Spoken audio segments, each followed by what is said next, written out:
Evening, evening, evening. How you guys doing? Oh, dreadful.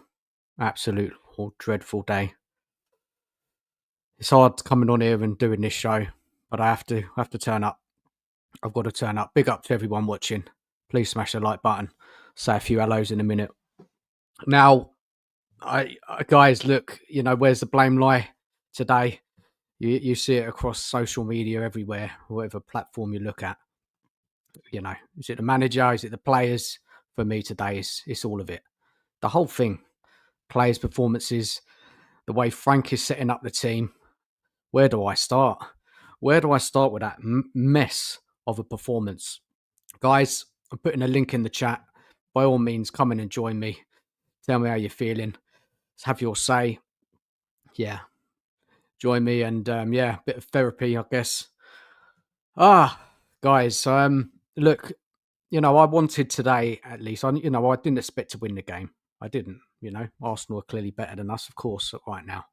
But I expected to us to show something, and we literally showed nothing, did we, guys? Let's be honest here. We absolutely showed nothing. Let's go to the chat and say a few hellos. Big up to Mark. Evening to you. Hope you're good, man. Binny guy. Big up Dan. Keep up the good work. Cheers, man. Big up to Adam. Why does Frank keep apologising to fans? Hello, Frank. You are the manager. I don't know. This Frank guy, he's worrying me a bit, to be honest. And I was happy with the formation. Playing three at the back, I thought it'd help.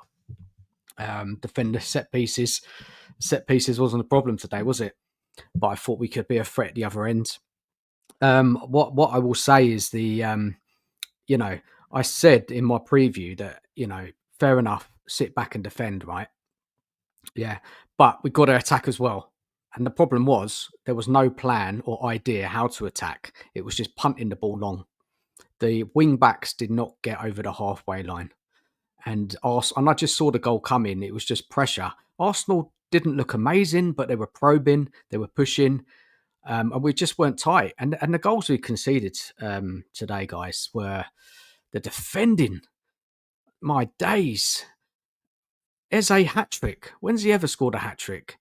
The defending, I can't defend the players, the defending of the game. And yes, we can argue about Frank and how he's setting up the side, and how he's attacking.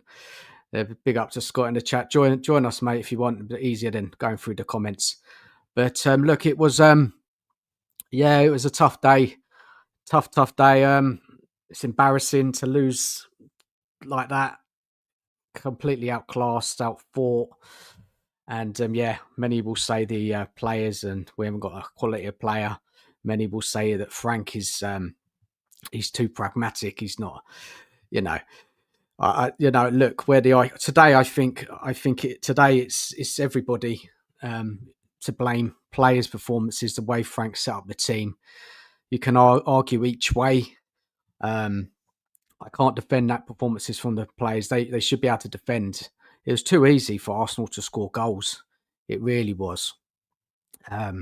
Scott says, these are the players they back. Look, we ain't got the best players in the world, but, we should be doing better than that. Definitely better than that. And I know Arsenal are top of the league and everyone's raving about them. But Spurs, to put in a performance like that, is disgusting, guys, isn't it? Really, absolutely disgusting. Where do we start with this? Yeah, it's a really, really tough one. I've just looked over Frank's comments. I'll go over that shortly. Some damning stats from the game. I mean, just thinking in kind of like derby performances, that's got to be one of the worst I've seen for years. Yes, there was a bad one under Nuno. I remember 3-0. That was pretty bad. And there has been some awful derby games, but the way we performed today, defenders forgetting how to defend. There was just no plan of how we would bring the ball forward. And I thought when you play with wing backs, that's, you got to push up, yeah? You got to try and attack Arsenal. Not the whole game, of course. They're going to have possession. They're going to push you back. But when we get it out to those wing backs, they just didn't go forward. They didn't. Wilson wasn't in the game at all. The ball, we kept punting the ball forward and it just kept coming back. And it's just, yeah, it was a shocking performance, an awful day, terrible. I'm lost to words, really. I'm just a bit numb to it, really. And look, I think we have been getting away with it all season. I do. I think we've been getting some good results away. But, you've got to look at the teams we played, barring Man City, which was a great performance. I don't know what's happening with the players. They seem to be losing confidence. Do they not have belief in Frank's setup? Because there was just nothing going in to how we would progress the ball today. Absolutely nothing. Binny Guy says Conte was bang on. He said the Spurs players, too many of them selfish, don't want to play for each other, no desire, no heart, rarely playing as a team, only cares about personal glory. Now you see. And the players' performances were just embarrassing. It was like, especially the second goal, you know, we had three or four players around Eze, and they just let him walk past them. Where was the challenge? Where was the desire? These players can defend better than that?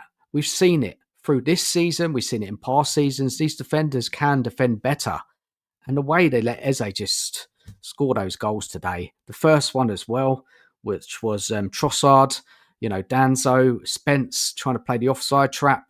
Uh, no one got close to Trossard, and he got it in, and it was just that was the first mistake. And then there was another one, wasn't it, from Eze, which I just talked about, and then we conceded straight after half time with Eze again, and nobody getting close to him. I know he's a good player, but you should not allow that space. And I've got to blame the defending.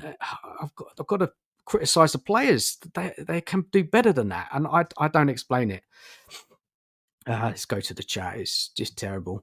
Big up Lee. Hope you're good. We are utter garbage. Frank is losing the players. Well, the players didn't turn up at all, and this is another second an absolute disgraceful derby performance following up that Chelsea one. And it's not good enough, guys. I know it's early in Frank's whatever, but we can't be playing like that in these derby matches. Fair enough if we lose the game and Arsenal win just or whatever or deserve it, but we just gave them the game. Really, we just couldn't defend, couldn't get the ball forward. The stats are just shocking. Absolute embarrassment performance. Binny Guy, first thing we got to do is before criticising managers, get rid of all these shit players. And this is what I mean, Binny Guy. Like a lot of fans really do not rate the players. Guys in the chat, Philly, I know, Scott. I've been arguing, saying that they're better. I'm not saying they're top players. I do think we have some top players, and I think we've got some average players, and we've got players with potential. But a lot of the fan base are thinking, look, most of them are just no good. And look, I will continue to argue my point, but I can't defend them today. I can't defend those performances today. I can't. There's just nobody. Richarlison with that goal, opportunist, wasn't it? And they closed down Zubimendi. I think it was it Bentancur, Paulinho won the ball, and it was a good goal. But why weren't we doing that in the first half? Why weren't we doing that earlier in the game? We had to. But I don't know, guys. It's formation change there wasn't there in that second half. It's just shocking. Philly, big up to you, man. Big up, Danielist. Did you enjoy three at the back? Are we sure it's all Frank and not the players? Look, I see everything today, Philly. They're all responsible for me. Players, manager. I know you've been strongly arguing that our squad is poor, and it's kind of from the Levy. This is what he's left us. And yeah, I do get your guys' arguments that some of these players are not good enough and we do need better, but we should be able to function. We should be able to attack and defend with these players. They're international players. Yeah, some of them I would shift out tomorrow. But I don't know what it is with Frank, and he is a pragmatic manager. His game plan today was just to sit back the whole game, park the bus, and pray that Arsenal didn't score. But you can't sit back away from home the whole game and just pray. You've got to get that ball forward somehow. There's got to be some plan other than punting it up the pitch. You've got to play some football. You really do, guys. It's just not good enough. And that's where I criticised Frank today. He got it wrong. I criticised the players' performances for that awful defending. We offered absolutely nothing in this game today. We really did absolutely nothing. Couldn't put three passes together. That's right. Leighton couldn't. No, It was dreadful, absolute dreadful. Frank's got to go. Evening to you. Look, people are calling for Frank to go this early, right? After 17 games. And I understand. I don't agree with it. I think it's a bit early still. But the football is dreadful. The football is dreadful. So fair enough playing that away from home and picking up wins and points. That's fine as long as we are getting points. But the way we've seen us play at home all season, it's been one big struggle. And I get it. Frank had a lot of work to do with that defence, and he had to shore it up. But there's got to be some idea on how we progress the ball, and it's just not happening right now. Um, Leighton players look scared, and why is that? Why were they scared? They've played London derbies before. A lot of these players who play today, they have. There's a few hasn't, but they know what it's all about. Know what the fans expect, and they bottled it. Absolutely bottled it. Big up Angus, big up Dan. It worked out. It should have been 6 or 7. Yeah, we were awful. Vicario made some saves to keep the score down. And we just made it so easy for Arsenal. Arsenal are not going to play another easy game like that at home. Other teams have gone there, other than Leeds, have had close battles with Arsenal. Yeah, they've only lost by the odd goal or two. I know they battered Leeds, but we gave Arsenal such an easy game, and it's just not good enough. You can't play a derby like that. It's awful, man. Absolutely awful. Truth to be told, Frank is not a top club manager. I do not blame the players at all. Frank set up the team to sit back and not let the attacking players express themselves. Would never be allowed to do that in any other top club, and I get that as well. I do. It's not good enough. It's not good enough. I'm not enjoying this season watching this football. It's dreadful, especially at home. Not being able to win at home is unacceptable. Yeah, Spurs teams over the years win home matches. We attack teams, we try and score. Yes, you can question the quality of players, but there's enough there. They're international players. We should be doing better. And at the moment, Frank is getting it so wrong. He really is. But then I look at the players as well, and I look at their motivation. They're not listening to the manager. What are they doing? Why aren't they taking responsibility on the pitch? And the thing is, at the end of the day, it always falls back on the manager, doesn't it? Who loses his job. The players will keep their jobs, and then someone else will come in and sort this lot out. And I thought defensively this season, I thought we were improving. But so you can look at those games away in the Champions League where we should have lost. We should have lost more games this season, I think. There's certain games, I think off the top of my head, but particularly looking at those European games away to Monaco and Bodo Glimt, I don't know how we didn't lose those games. And this was coming, wasn't it? This sort of result was coming, a beating like this. Yeah, it was. And it was on the cards because slowly, week by week, the performance have been in decline. They have. Another failed upload. Blame the manager when the players we have, apart from a few, just aren't fit for purpose. And this is it. It's just where is it, guys? Manager, players. No one's going to agree, are they? Not everyone's going to agree, and this is it, isn't it? Each to their own with your opinion. Billy's responding, big up, truth be told. It's all Thomas Frank and not the players. Fans put on pedestals. 25 minutes of a cameo against United with 10 men was enough to see people want to see Odegaard. How did that work out? Odegaard wasn't in the game at all, completely bullied, couldn't get hold of the ball, lost the ball. There was like one run in the second half. Other than that, he didn't make any impact. But who did make an impact in the team? Kudos was trying, he's just getting out. They're just closing him down. 2-3 players around him. He was battling, just had no outlet. The midfield and the forward line, they just weren't close enough. And the tactic, it looked like, is punt the ball forward. And that's what we were doing. We were just trying to clear the ball forward. We weren't playing any intricate play, any triangles, the players' confidence, the skill. These players can play better than what we saw today, I think. Again, I'm sure people in the chat will disagree with me. And we have seen us play some okay football at times throughout the season. It hasn't been enough. I've got to admit, it hasn't been enough. But these players can play football. They can pass the ball forward. They can string passes together. But right now, under Frank and how he's setting up the team, they're not doing it. And yes, we can argue that the players are not good enough, but I think they're better than what we are seeing. I really do. Truth be told, imagine being a young, hungry attacker and being forced to only attack from counter-attacks. Now, this is Spurs, not Brentford. Get Frank out. It's my worry, isn't it? He's got to adjust his mindset. You know, I don't know, Frank. He was bigging up the attacking players, weren't he, in the summer? Oh, we got some great attacking players. He said he was backing them. I don't get that. Yeah, you've got to back what you got, but you know, the forward players, they are a problem. You know, kudos. We haven't got a good number 9. I get that. And then on the other side, Wilson, he's played okay recently. There's been some signs. Then he was dropped, and then he's brought back in.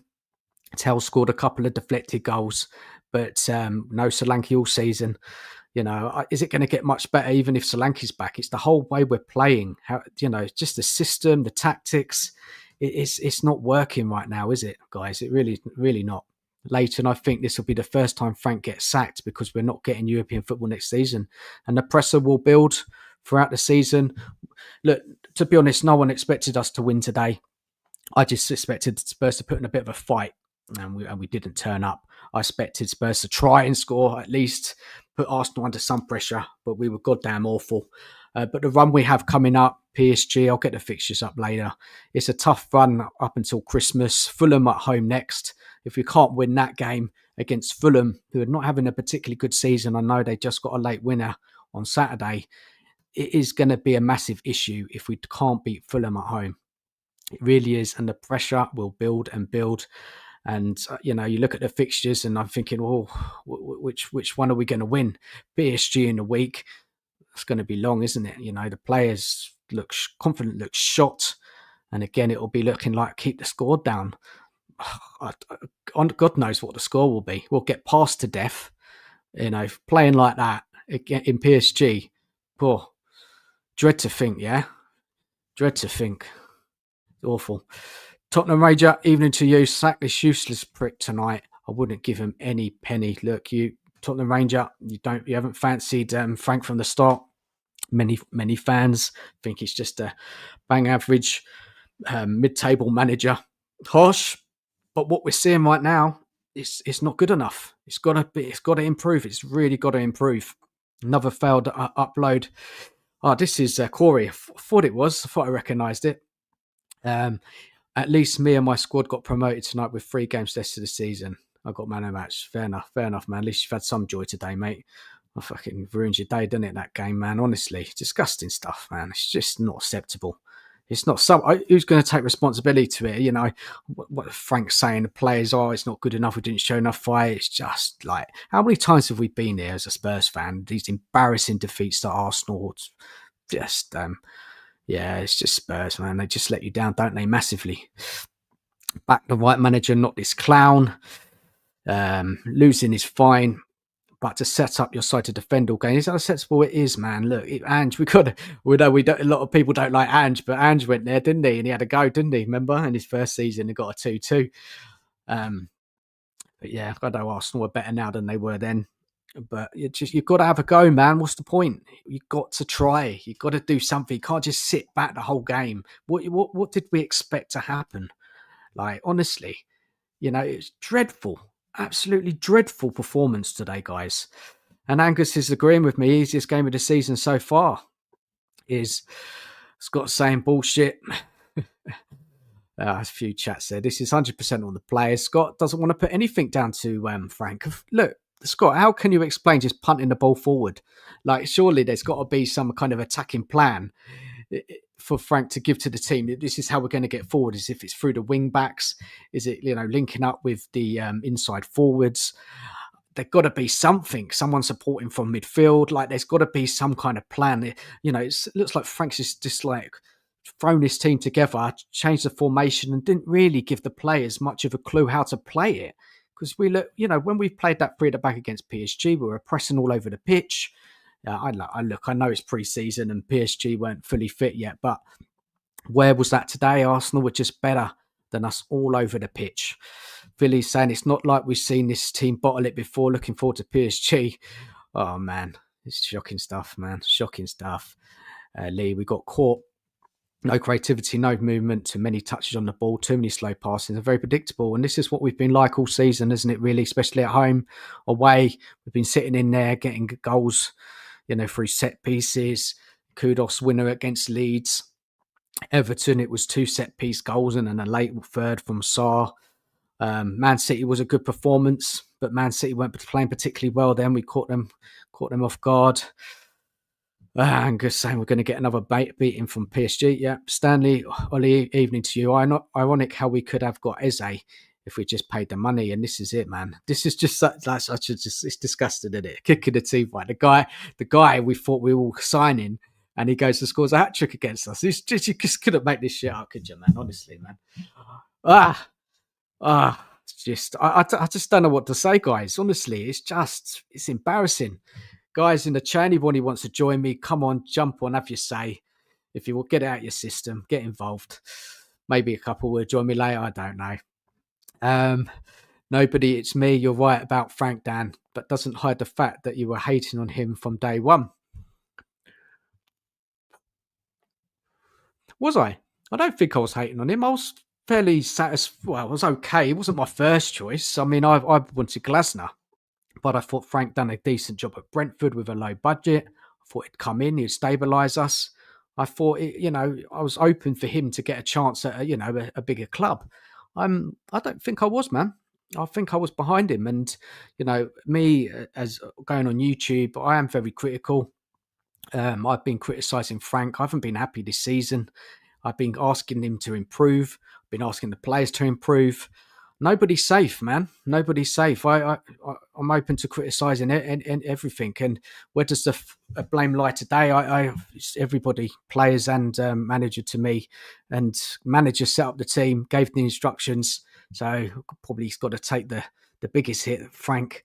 And hence why there's so many fans wanting Frank out.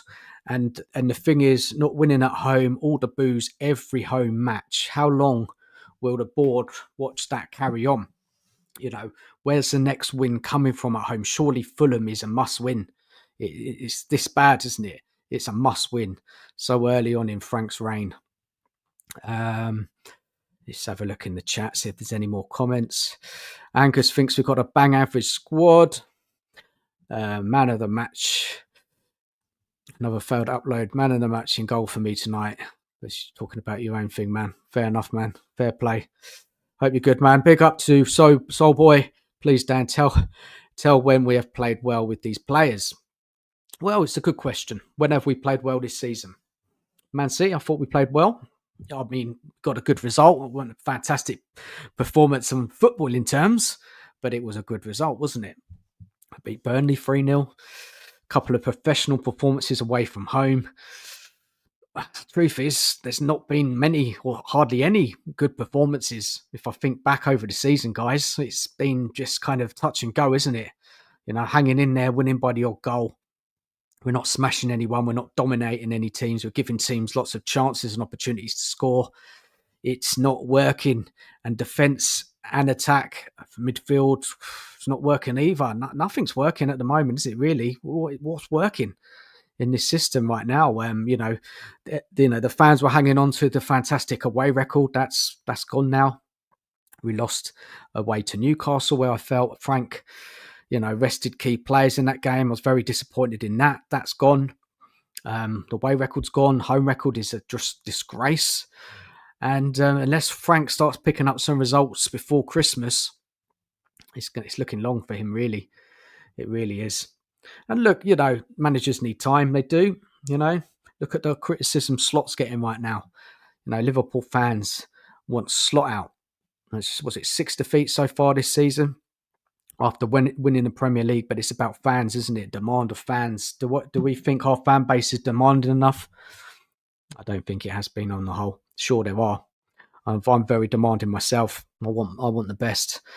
But I'm not enjoying what I'm seeing, and I just don't know what can change in the short term. We can all talk about getting to January and possibly bringing in a couple of players, but it's a mess right now, isn't it? The way Frank is setting up the side, how the players are performing, it's a mess, absolute mess. And that result today, damning, and the players are gonna take a big hit in confidence. They are. And there's no easy games to say, we can pick up points there and build some confidence. There's none. Fulham is a London derby. I don't know. Honestly, guys, I really don't. Big up everyone in the chat. If you could smash the like button, subscribe if you're new here. Much appreciated. Again, anyone want to jump on and join me, please do. But yeah, I'm questioning Frank. I really am. I'm really questioning Frank. I've got to be honest. I'm not saying Frank out, but it's got to improve. You can't carry on like this. And the players, yeah, today, dreadful, absolute dreadful. Some awful performances. Who's playing well in the Spurs shirt right now? Guys in the chat, anyone playing well? It's hard, isn't it? Really is. I was told Frank will improve players. Can you tell me which player has improved? Because I can't see anyone improved. Yep. Who has he improved? Got to be honest. No one. No one's improving, isn't it? Normally a manager comes in, he gets a couple proving, and you're thinking, okay, fair enough. Later, you thought, yeah, good point, man. I don't think anyone's improving. Anyone in the chat can say, anyone who's kind of pro Frank and, anyone improved in your opinion? I don't know. Forget Spurs today. Truth be told, 22 passes in the first half, disgrace. 0 shots versus Chelsea. Come on, man. This is not the players. This is it, man. It really is. Who has entered the room? Mark. Mate, you in there? Yeah, I'm here, mate. Let me on the screen. Because let me see if I can see you. There you go. Here we go. Let's see if that looks better. Let's adjust it a bit, mate, because I can't. I'm a bit bigger than that. Mate, your argument has been the quality of players, isn't it, man? In the comments. Yeah, absolutely. You put this down to the quality of player. So, man, first of all, man, are you surprised about that result? I suppose the actual scoreline itself, I'm not surprised about the results. I thought it'd be 2-0.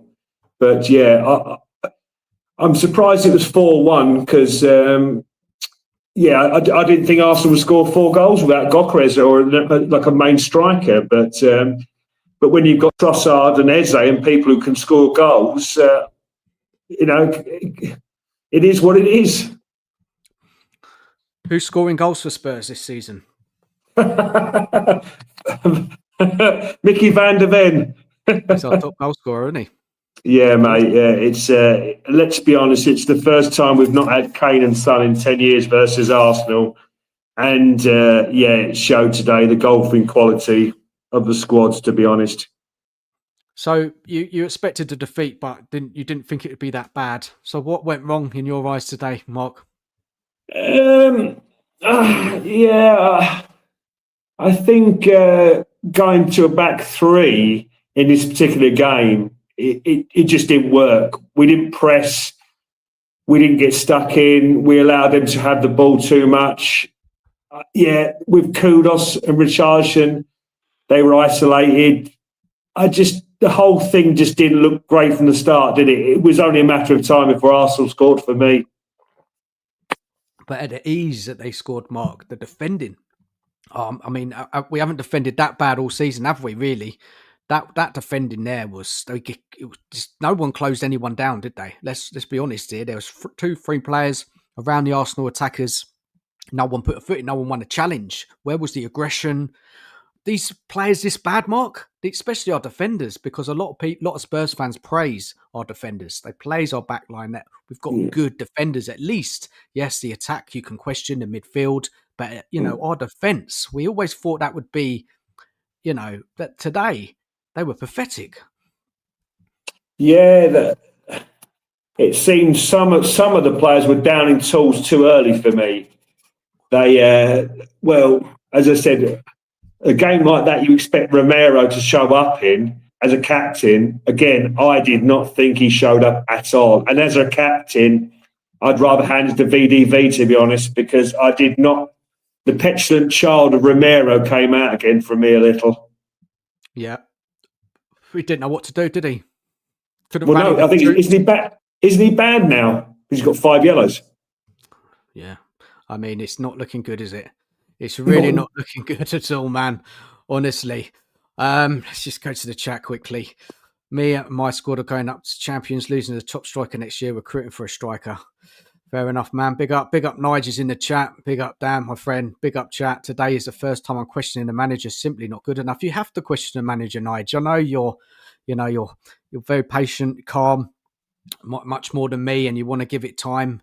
But when you see a performance like that, Mark, that it's got to be one of the worst Derby performances for a long time against Arsenal, right? When have we ever lost there 4-1? I mean, there was a few seasons ago under Poch, wasn't it? 4-2 we lost, I think. But we were in the game. We had chances, right? Today, we had nothing. We had no chances. Can you remember any chances, Mark, today?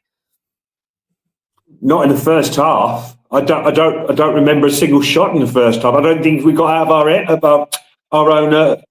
our own half in the first half. To be honest, it was turgid. It was it was not good at all. I mean, it wasn't like we had set pieces to go on in the first half to try and score a goal. So yeah, I didn't celebrate when we scored. Well, actually, I did actually celebrate when we scored because it was an amazing goal. But when they scored, I was like, oh, well. I mean, Eze showed what he was all about today. You could see he's a quality player that he is. And let's be honest, we bought Simmons and he's not a patch on an Eze. No, he's not right now. He's not. Ed Soulboy, you're making a lot of excuses. I don't know, man. I don't have the answers. I'm a fan like yourselves. Look, do we need better players? Of course we do, man. Longer term, we do. We need better quality, of course.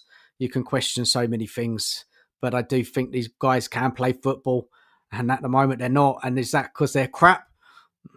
I don't think they're crap. Some of them are average. I get that. Some of them are potential. Corey Boy's on the scene. Let's get him in the room. Big up, Corey Boy. Evening to you. Div 2 champions. Mate. Oh, I'm battered. Fair enough, man. How you feeling? Thank you for joining us. I was just Soul Boy in the chat. I was making a lot of excuses. Look, I don't know what to say, man. It's dreadful. It's a dreadful day. The season is not looking the best, is it? Performances we've been getting results, but we're dropping down that table, and it's not looking good. Corey, what? I asked Mark when he came on, what his thoughts. So, what are your thoughts on it, mate? I think we're jumping too far into if this manager's good or not. We're still dealing with a bunch of players from managers past, so we're still holding on to skeletons we should have got rid of ages ago. Come on, we still got Gentle Ben at the club. And the only reason why he's in the team is to meet the quota to be in Europe. Does he get in anywhere else? No. We're still holding on to players like Richarlison. I didn't want him when we signed him. There's so many players I can literally go through the list that I can tell you now I would get rid of. I feel sorry for Frank in this. This is going to also be the third season that we haven't got Levy. This is also the first time in 10 years no Son or Kane, so we've lost the magic there up front. We've got no real oomph up front unless Kudos is on it. And I feel sorry for Xabi in this one, Xabi Simmons in this one, because at the end of the day, the kid needs time to be able to settle, adjust to the league. He's been here, 3 months? He's a very good young player, and people are writing off Simmons way too quickly. He needs time. Frank needs to clear this roster of I'm going to take my glasses off, this absolute dross out. If it was me, I'd be like, do what Arsenal did, terminate contracts, stop trying to sell these players. If you can't get rid of them, terminate their contracts. Just be ruthless now. If Lewis's kids are really, well, they're not kids, they're in their 60s.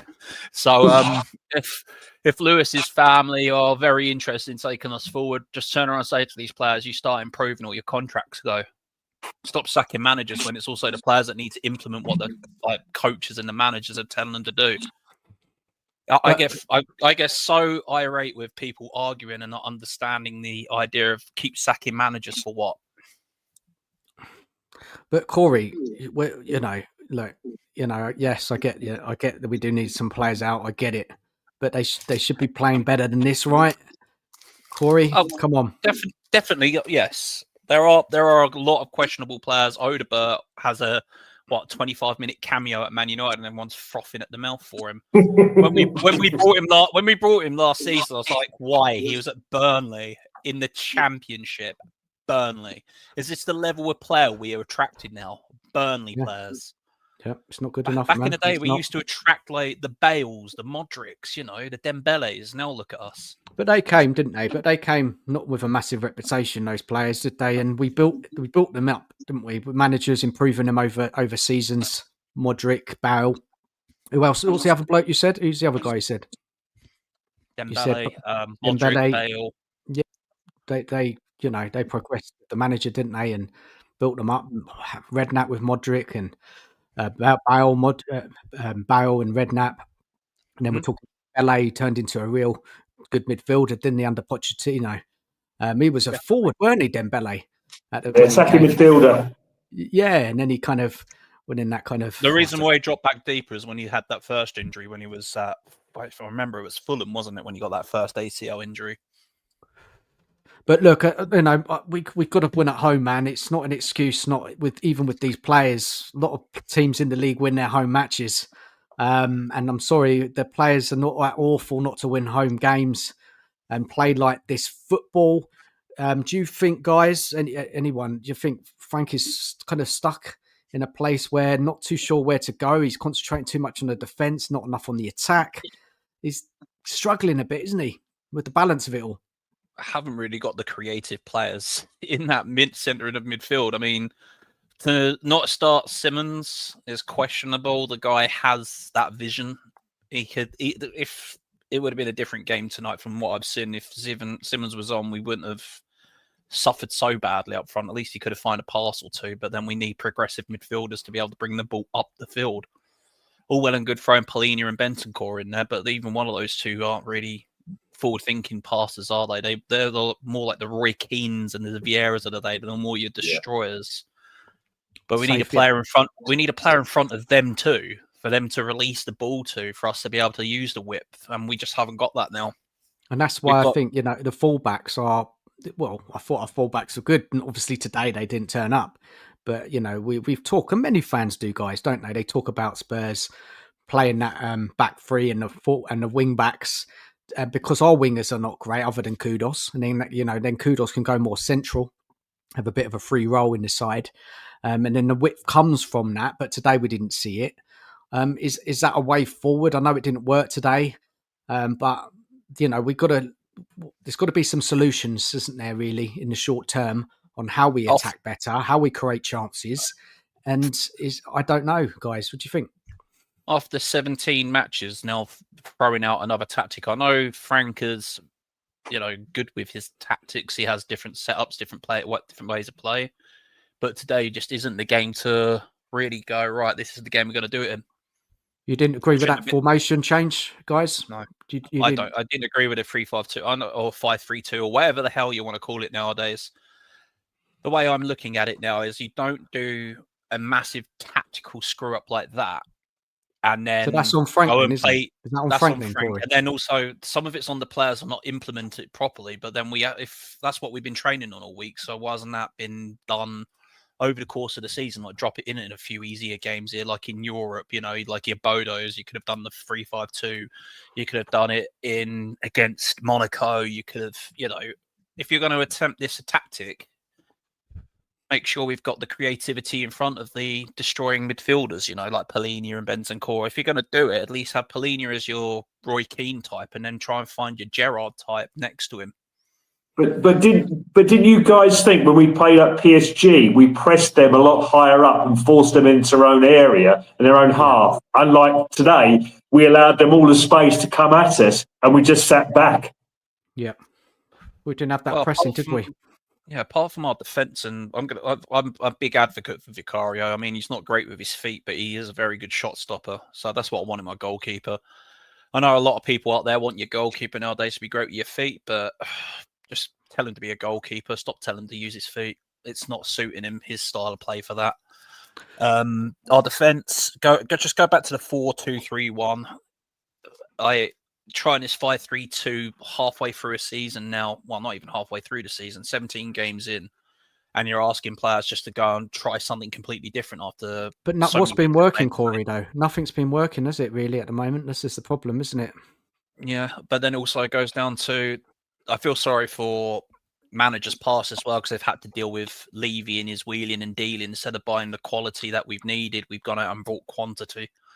And it's evidently showed yet again in people like Odebert, Tell. Well, Tell doesn't even get on the pitch much anyway, but you got Tell. I mean, everyone's ranting and raving about Destiny Udogie. He's an all right player. He's not an absolute world beater. Spent since, I'm going to say this now, I'm going to sound really, really out there, but since he got the England call-up, he's completely changed. You know, it feels like water off the duck's back to him whether he has a good game or not. Since he's got that England call-up, something's gone on with his psyche. You need the leaders in that team to get some of these players by the neck and really start screaming at them. Yeah, I loved it last season when you had Vicario screaming at players, you know, and then you had people going, "Oh, you shouldn't be doing that." Well, no, just your goalkeeper, a senior player, telling a player like Bergvall, "Look, stop fucking up." Guys, just that I was backing that formation, Frank, to go with today, and the reason why is I just thought that, you know, an extra centre back to defend the set pieces, because Arsenal have scored most of their goals this season by set pieces, right? So I thought that would good. And then at the other end, if we could get some set pieces, we've got an extra threat. Then I thought that, you know, to get the ball up the pitch, use those wing backs. They're better, you know, going forward. I thought that we didn't see it today. They didn't barely go past the halfway line. And then I was hoping, I didn't want Richarlison to start. I wanted to go like Xavi, Wilson and Kudus up front. I don't know if it would have made much difference, to be honest, because that performance was dreadful. But, you know, I was thinking something like that. I thought it might work today. I thought it might. And it did frustrate Arsenal for the, first? When did they score their first goal? Was it in the 38th minute, something like that, wasn't it? Yeah. I don't know. Yeah, so it looked like it was working. But the trouble was, you know, when I said to do that formation, we have to do something at the other end, right? We have to try and push and press and create Arsenal, you know, make them uncomfortable. I said in my preview video, we didn't make them uncomfortable at all. It was, they didn't believe in themselves, these players. They didn't have belief in the system that Frank told them what to do. But it looked like they were just punting it up the field, guys. They just couldn't pass the ball. We couldn't string any pass together. From what it was I saw just before dreadful. my match kicked off, it literally looked like a game of rugby. We'd get the ball and punt it up, you know, relieve the pressure and put it out. It was, but that's a management instruction, guys, isn't it? No, yeah, that part's down to the manager, but then the players should be professional enough to know that if this isn't working, maybe try and take control of it on the pitch. You know, it should be some game intelligence, Corey. You're right. It should be lacking an intelligent leader. We've got so-called leaders, but like Mark said, we have a perpetual child in Romero. He'll have a couple of good games and then go missing for a month, and then he'll be so-called injured before Argentina starts sniffing around him again. And it's funny how he's fit to play for Argentina. It looks like a completely different player. It's absolutely ridiculous.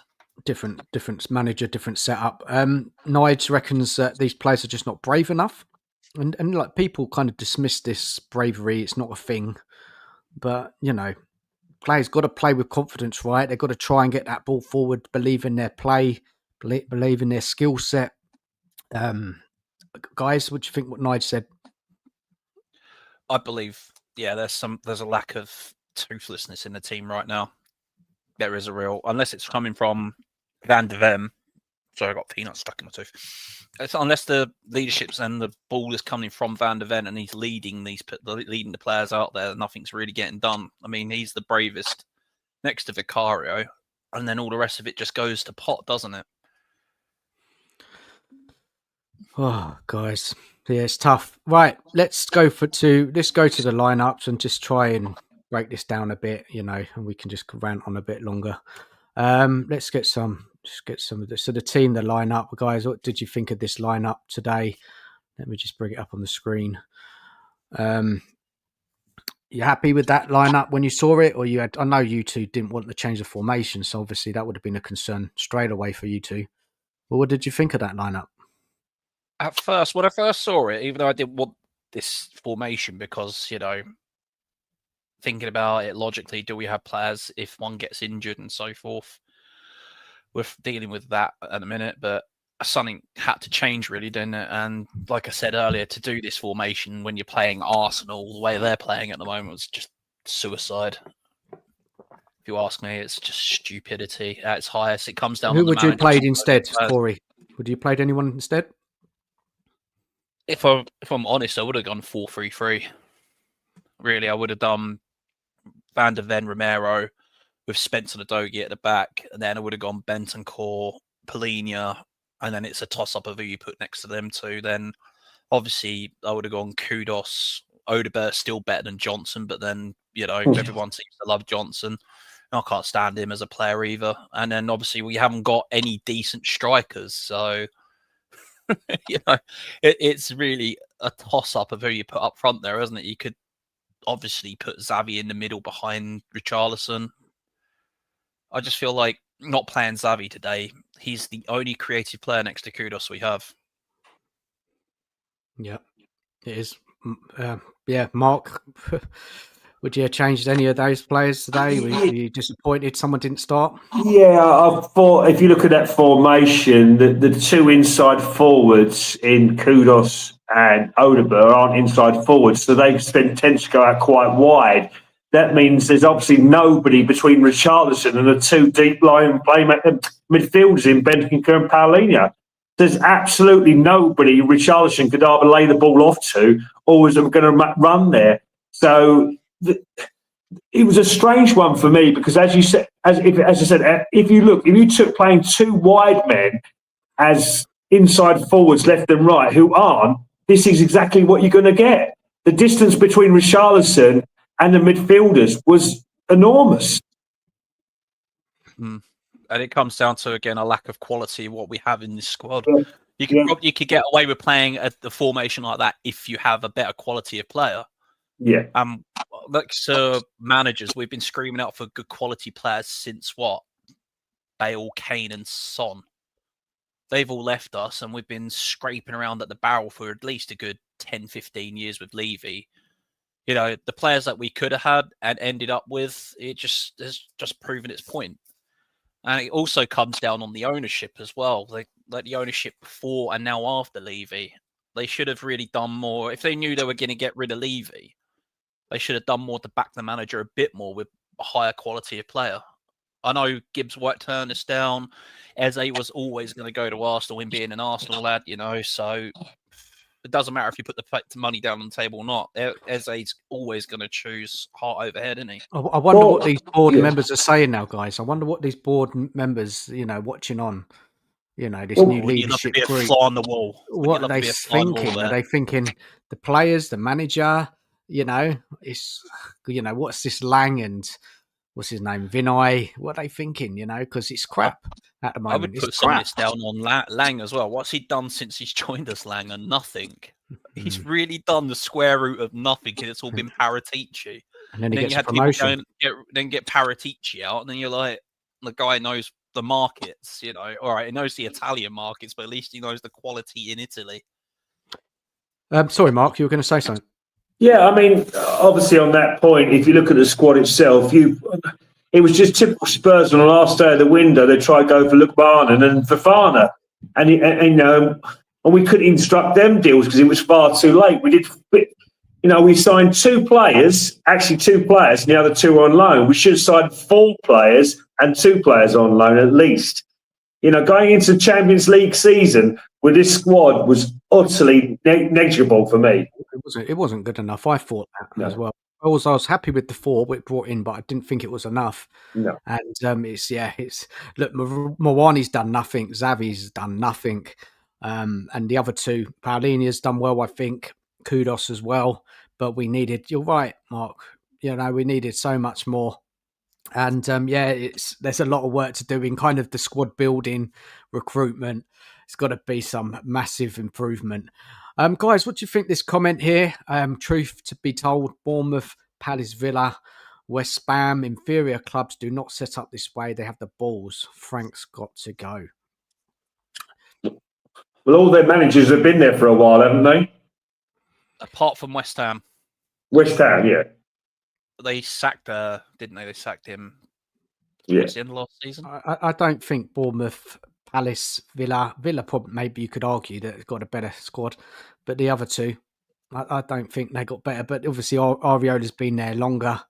Palace, Glasner is a very good manager. He's getting so much out of that team. They lose 2 top players over the last 2 seasons, and they're still performing. What a job he's doing. look at Palace with Wharton. I screamed out for Wharton about 2.5, 3 years ago when the kid that showed up on the scene.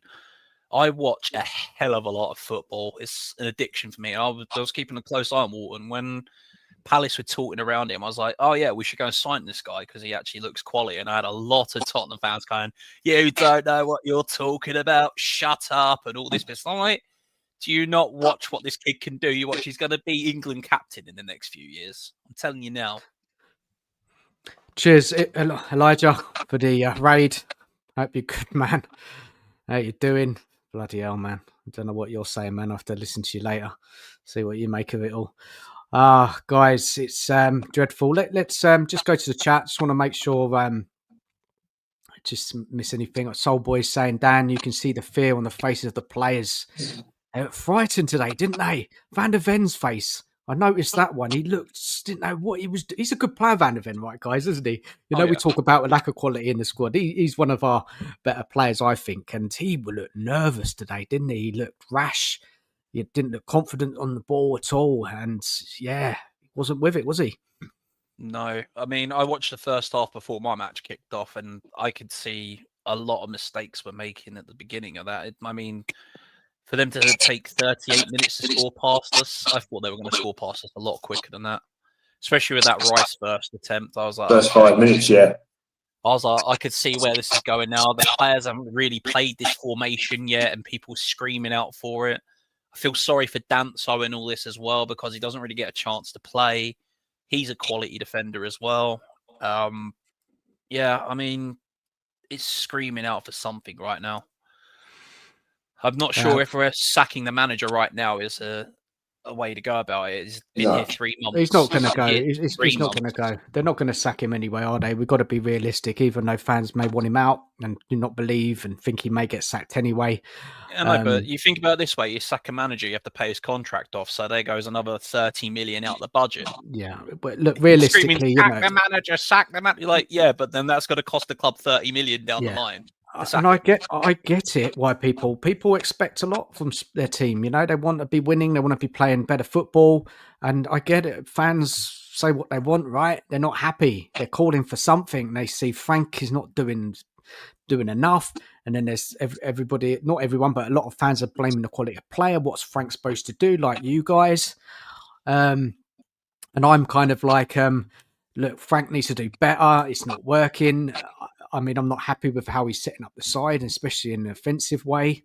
And I think these players can do better and do more than how much more, I don't know, right? Because I don't know, guys. It's just Dan.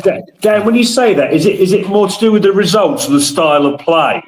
You say can do better, but what is it though? Is it the results or both? Or first, let me explain it. So first of all, you must win your home games. Yeah, not every game you're going to draw. You're going to get the odd defeat, right, at home. You've got to win your home games. That's not happening.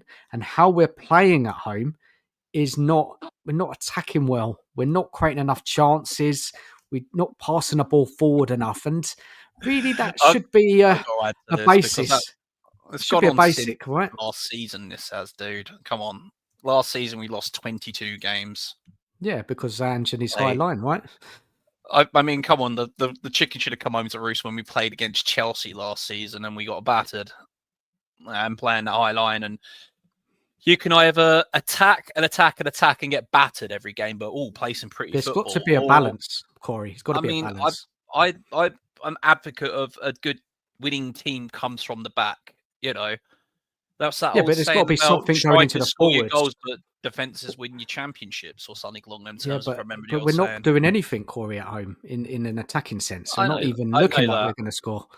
It's horrible. Well, with Odebear, Tell, Richarlison, one good season, Dom up front, be lucky if we be able to beat a pub team with 4 of them.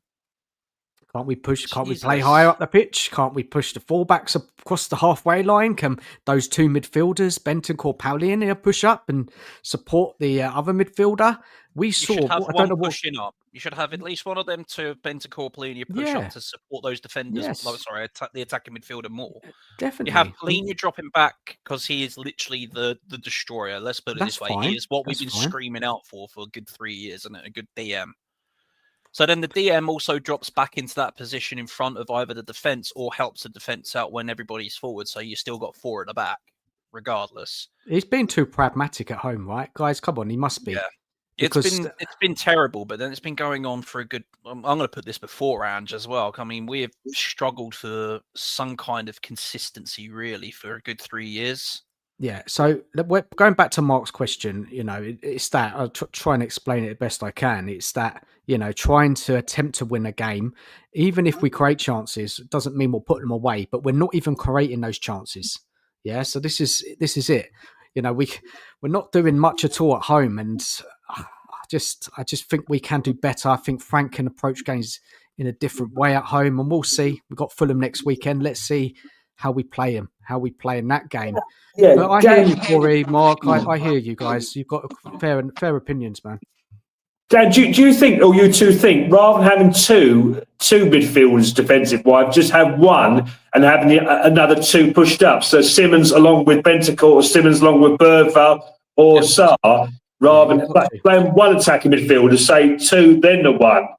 Yeah, I agree. But we saw that, didn't we? What was the game we saw that in? And he played. Wasn't that Bodo? Paulinho and Sarr. What was our last home game? Just remind me, guys. Man U. Yeah, that exactly. Yeah, we only need to play with one defensive midfielder, and then the other one's got to be more forward thinking. But Sarr did not cross the halfway line in that match. He did not. We weren't brave enough in the first half. Second half, we're better. We created more in the second half, and Frank made some changes, and it improved the side. And yeah, it was still not great, but at least we were trying to score and looked like, their keeper had to make a couple of good saves. We had the ball, we had the play, we were pushing, not the whole second half, but a lot of it. But we should have done that from the start against Manchester United. We should have approached that game like that on the front foot, right? It doesn't mean we'd win the game, but at least we could see the team trying to win. Yeah, and at this stage, I'm not expecting a lot this season. I'll just let you know, I don't know your expectations, guys, but I'm expecting to obviously lose less, play some better football, get some wins, see some progression in the side month on month, see a team improving, performing. And we're not at the moment, are we? We're just, it looks more in a kind of downhill. Struggling. Yeah, it's no progression, guys. If I asked you to, what progression has there been?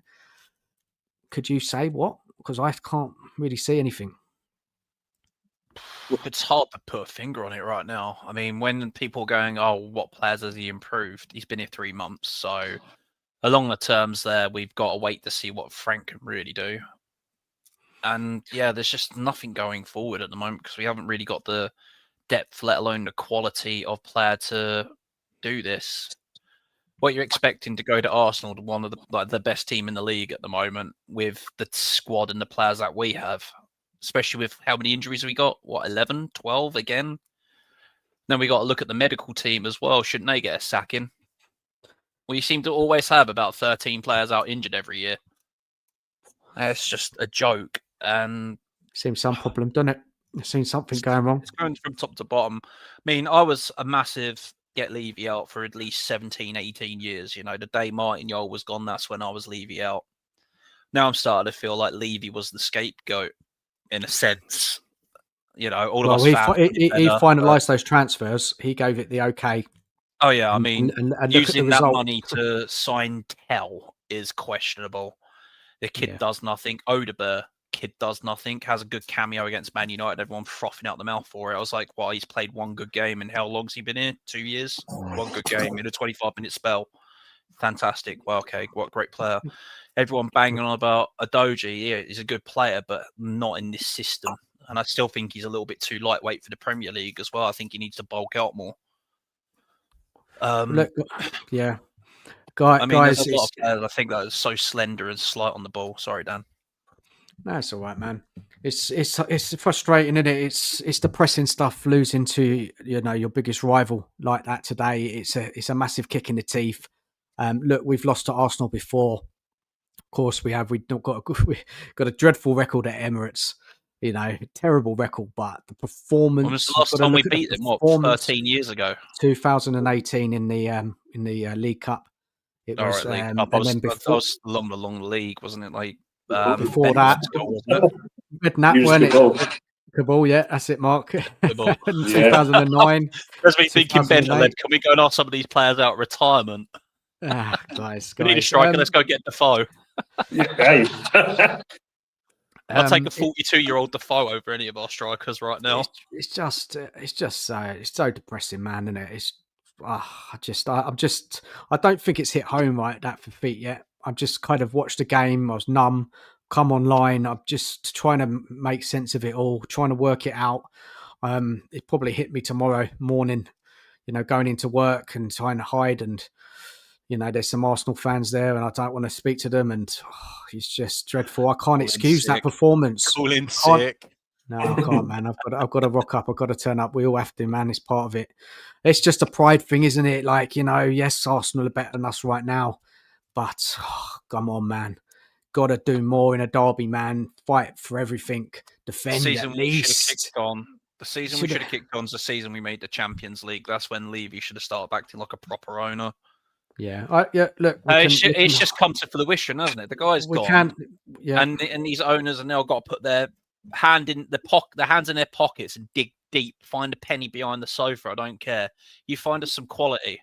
Is Frank the right man? Is Frank the right guy, guys? Is Frank the right guy? If I asked you to honest opinion, is he the guy to lead us forward?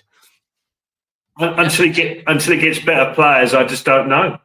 Who knows until we get the quality of players to arrive? Okay. I just don't know. Even if Glasgow, Iriola, any of them turn up tomorrow, they'd still want better players than what Frank's got. Okay. But then you could replace Frank with Joe Bloggs. He's still got to work with Richarlison, Tell, Odegaard, one good season Dom, Captain Tappin Johnson. I'm sorry, Gentle Ben that's only here to meet Premier League quota and European League quota. He's never going to get on the pitch. So why are fans demanding him out then? There's quite a few, It's building frustration. Even the people who believe in Frank are questioning him. Some of them not saying out, but they're really questioning the way he's going about managing this Spurs side right now. I just think they need to be patient. We've got to start again without Son, without Kane. Okay, the excuse is Kane left 2 seasons ago, Son, he's gone. So there goes everything that carried us for the last 10 years, right? You've got to look at it along the terms of we've got to move forward with substandard players. I mean, I went to the Southampton match last year with Rich C. Even at the Southampton game, I know we beat them 3-1, but we still look lackluster under Ange. This has been a knock-on effect for years of neglect from this board. It's not just I was a massive Ange outer from day one, but I can't stomach losing 22 games last year and winning a trophy. Should we go over, great. Guys? Should we go over? Let's go over what Frank said. Yeah, should we go over it, guys? I don't know if you guys have heard. Have you heard what he said today? Have you read what he said? Haven't had a chance to yet. No. So this is what he said. So he's going on the whole 17th thing. He's using that now. It's coming up quite a lot now, reminding the fans that we finished 17th last season. So definitely a lot of work to do still. He says, we are very disappointed and unhappy with the performance today. I want to apologise to the fans. It's worth remembering that we finished 17th last season. And then he's talking about, I'm a very big believer in no matter what system we play, we will be successful. I understand the question and will always take responsibility. I changed the system at halftime and very clever. They scored within a minute. I always take responsibility, but we need to be more aggressive in duels no matter what system. This stop there. In any system you play, the aggression in the defending across the pitch was not there today, was it? No. But then at least he's coming out and saying everything. This is on me. I'm sorry to the fans. The players should have given more. I respect the manager for accepting his faults, whereas Ange last season, every excuse was thrown under the bus, and then every Tottenham fan was going, "Oh, it's all right. It's a free hit. It's all right. It's a free hit." I was like, "It's not a free hit. These guys are paid professionals, and it hurts their price load week in and week out." But then show us something more. Like you've said, Dan, show us something more on that pitch. Once your feet touch that grass and pass that white line, that's when you should be switched on and ready for battle. Yeah, it's true. It's true. It is a bit pathetic losing it to Arsenal yet again, but what do we expect with what we've got? I'm not putting this on the manager and the players. I'm putting it for the neglect of the ownership over the last 15 years. I get that. I do get that.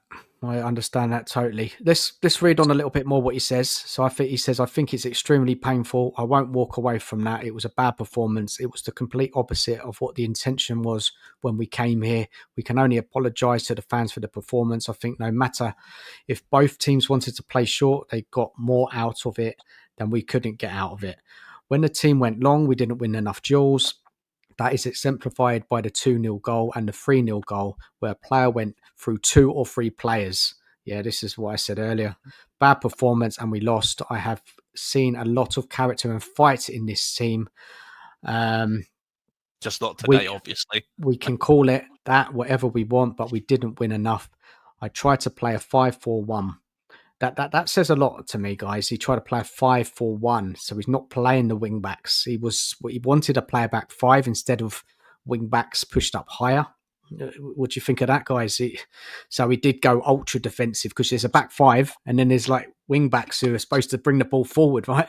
Bring up the pitch, guys. I mean, at least if one of the wing backs should be attacking if you're going to play that system, because I mean, Spence going forward, questionable sometimes, but his mind is switched on for defending, and it's vice versa for Udogie. The guy can attack, but does he really offer much in defence? So those two are like they're yin and yang, aren't they? It's like with Van der Ven and Cuti Romero, they're yin and yang in defence. Their strengths and weaknesses balance out with each other. It's like that with obviously with Spence and Udogie.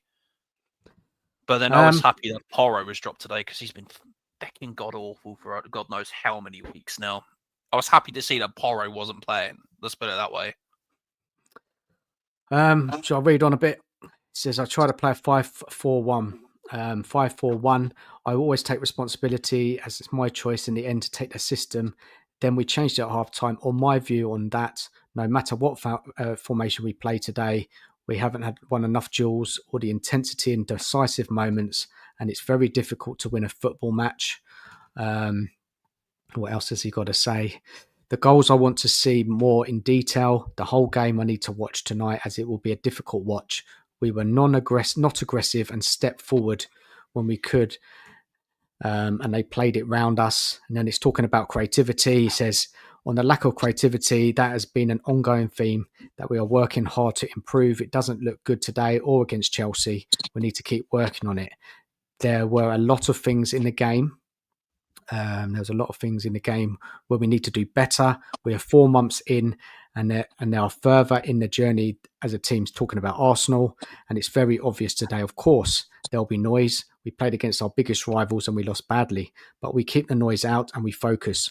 I know this team is very competitive. I know this team is competitive, and we showed that against Manchester City and PSG. Of course, it looks bad today, and it was not good enough.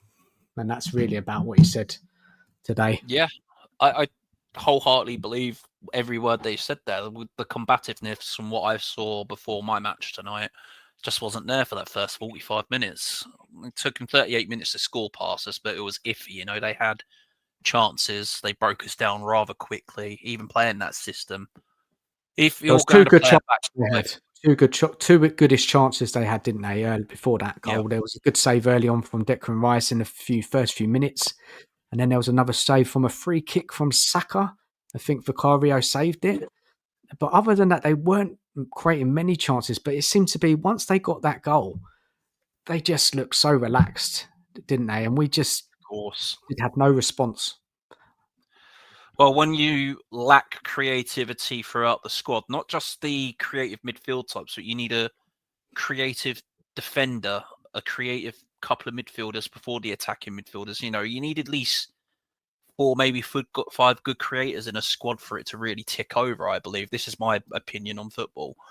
Every team needs at least 4 or 5 creators. Then you need players around those creators to either protect them and break down play so things can move on quicker and more fluid.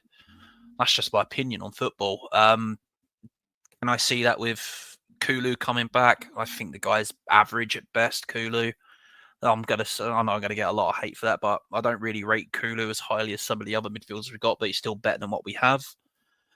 Madison, Mr. 33%. We see him 33% of the year, then he's injured like that. He's just a modern day Darren Anderton, just with weaker hamstrings. So I sit here and question: we're signing players as well that are injured or have a massive injury track record, like Madison. Don't get me wrong, good player, but do you want to take that risk on someone that's going to be out 90% of your season and only show up for 10 games? I can't stomach all these injury-prone players that we still have littered at our squad. Dominic Solanke, another one that the reason why both Chelsea and Liverpool got a shot of him when they're in the youth teams just isn't good enough. Has one good season at Bournemouth, and we're forking out 60 million for someone that scored 19 goals. Cheers. Philly's got a question: which player for Spurs plays on the front foot and carries the ball without losing it in the midfield? So, Kudos is supposed to do that, right? He's a wide player, so you wouldn't say midfielder. Yeah, Xavi is supposed to do that, right? Saar, but technically he's not great on the ball. No, Saar is just a headless chicken. He runs in, breaks up play, but does nothing else with it. The guy's an engine. I think he should just literally take up a different career path. Kulusevski's he's a ball carrier.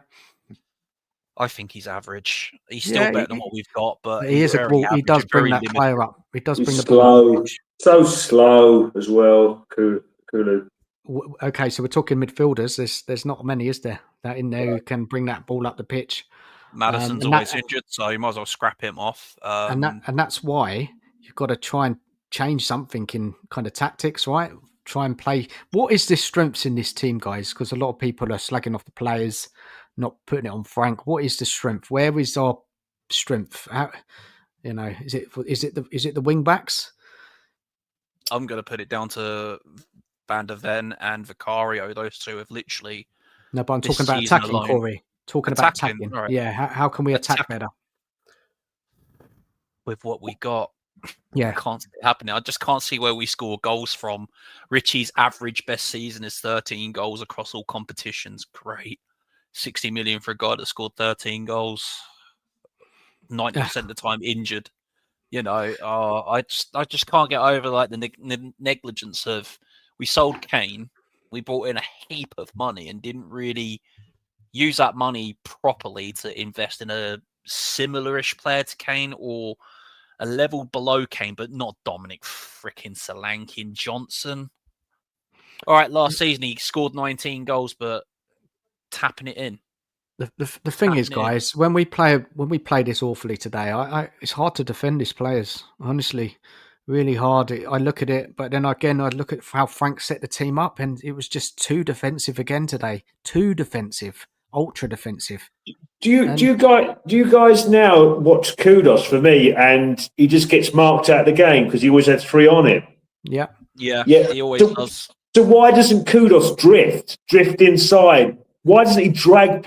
Why doesn't Frank say to him, well, drag players with you and do something else? Because if you get 3 players around you all the time stuck on the right-hand side, why doesn't he then drag people into... Why doesn't he then swap with someone else and drag them into midfield and bring them with him?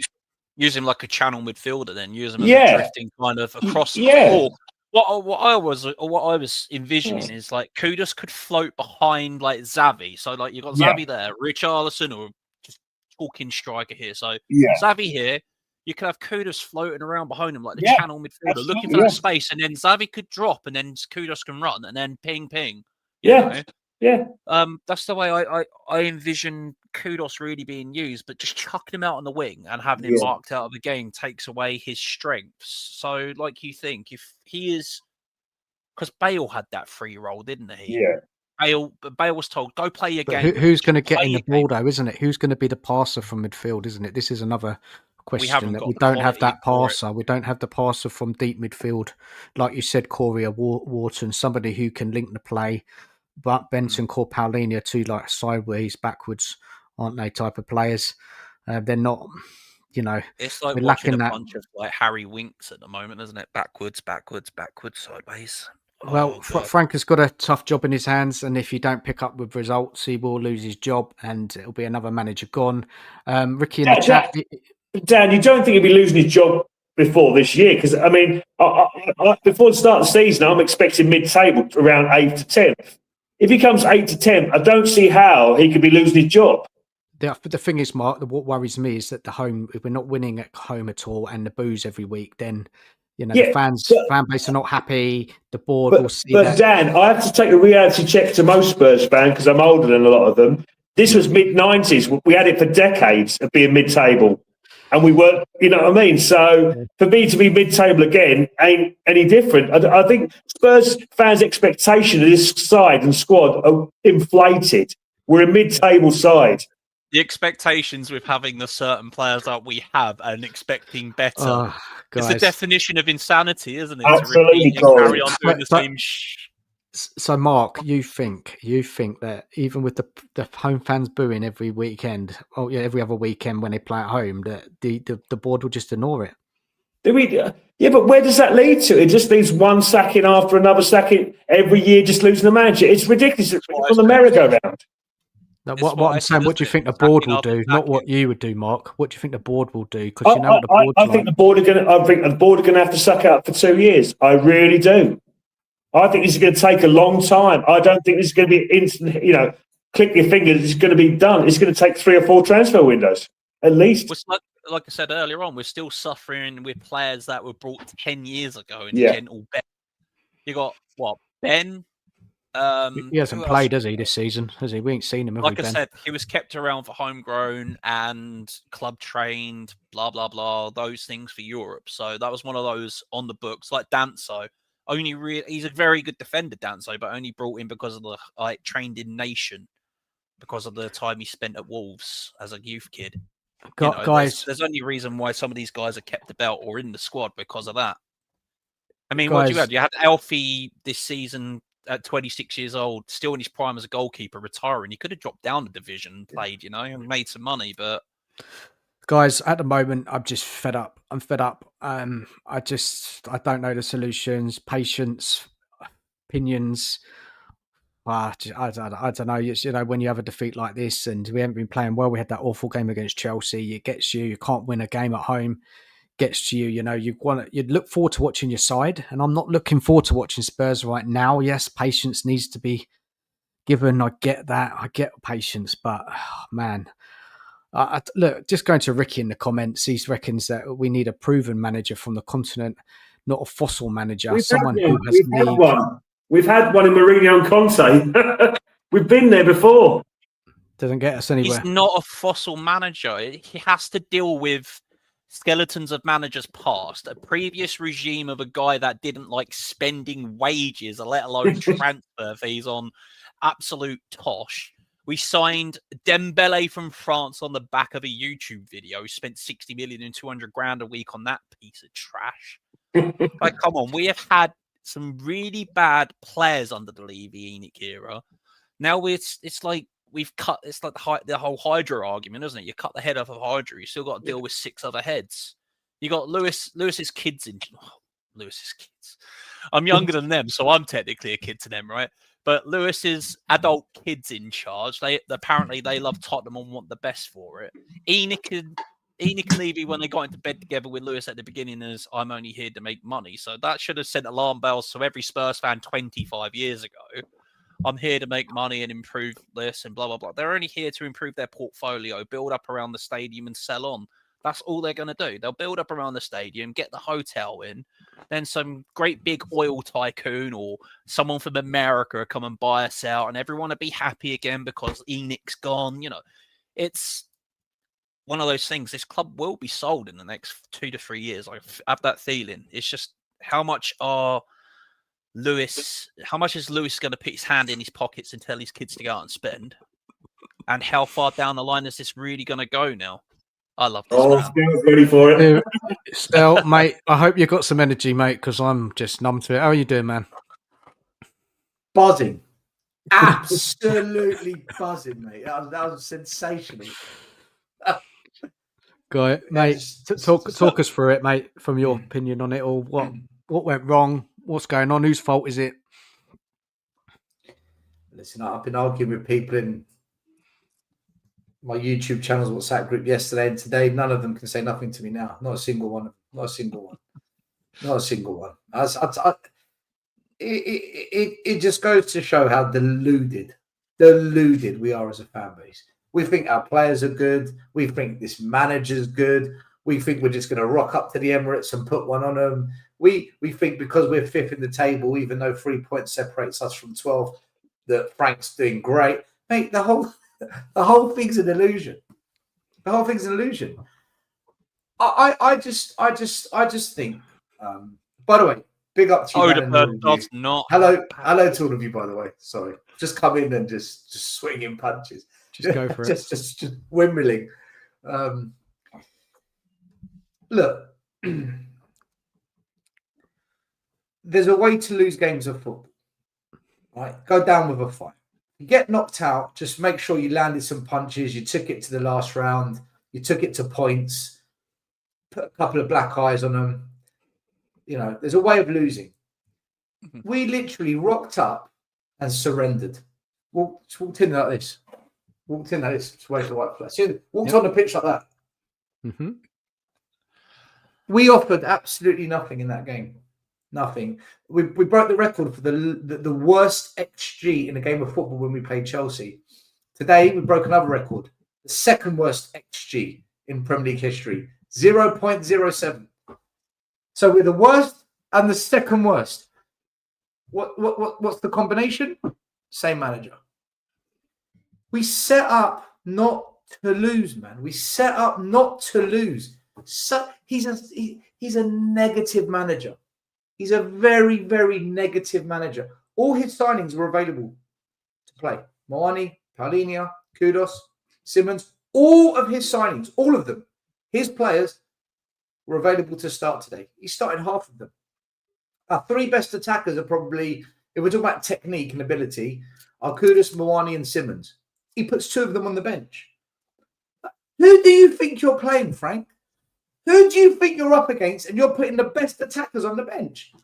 We're not going to lay a glove on them. So we sat there saying, come on, Arsenal, have a go. They had a right go. They had a right go on us today. It was like a fairground ride. And we got absolutely pumped. Deservedly. So we were nearly 1-0 down in the second minute. Do you remember? Declan Rice smashed one at Vicaria from 6 yards. We could have been 1-0 down in 2 minutes. Listen, this manager's negative. Too negative still. Is that what you're saying? Too negative. I was WhatsApping you a month or two ago, and I was saying, Dan, watch out for this manager. Everyone's blowing smoke up his arse, man. I'm telling you. He hasn't. He's got it all to prove. He's proven nothing in his career. He's never won a sausage. He's never done anything outstanding in his managerial career. Nothing. He's rocked up here. Oh, he's the man. He's the professor. You need to prove that. You know, people say we went to a back three. We didn't. We did not. We did not play a back three today. It was a back five.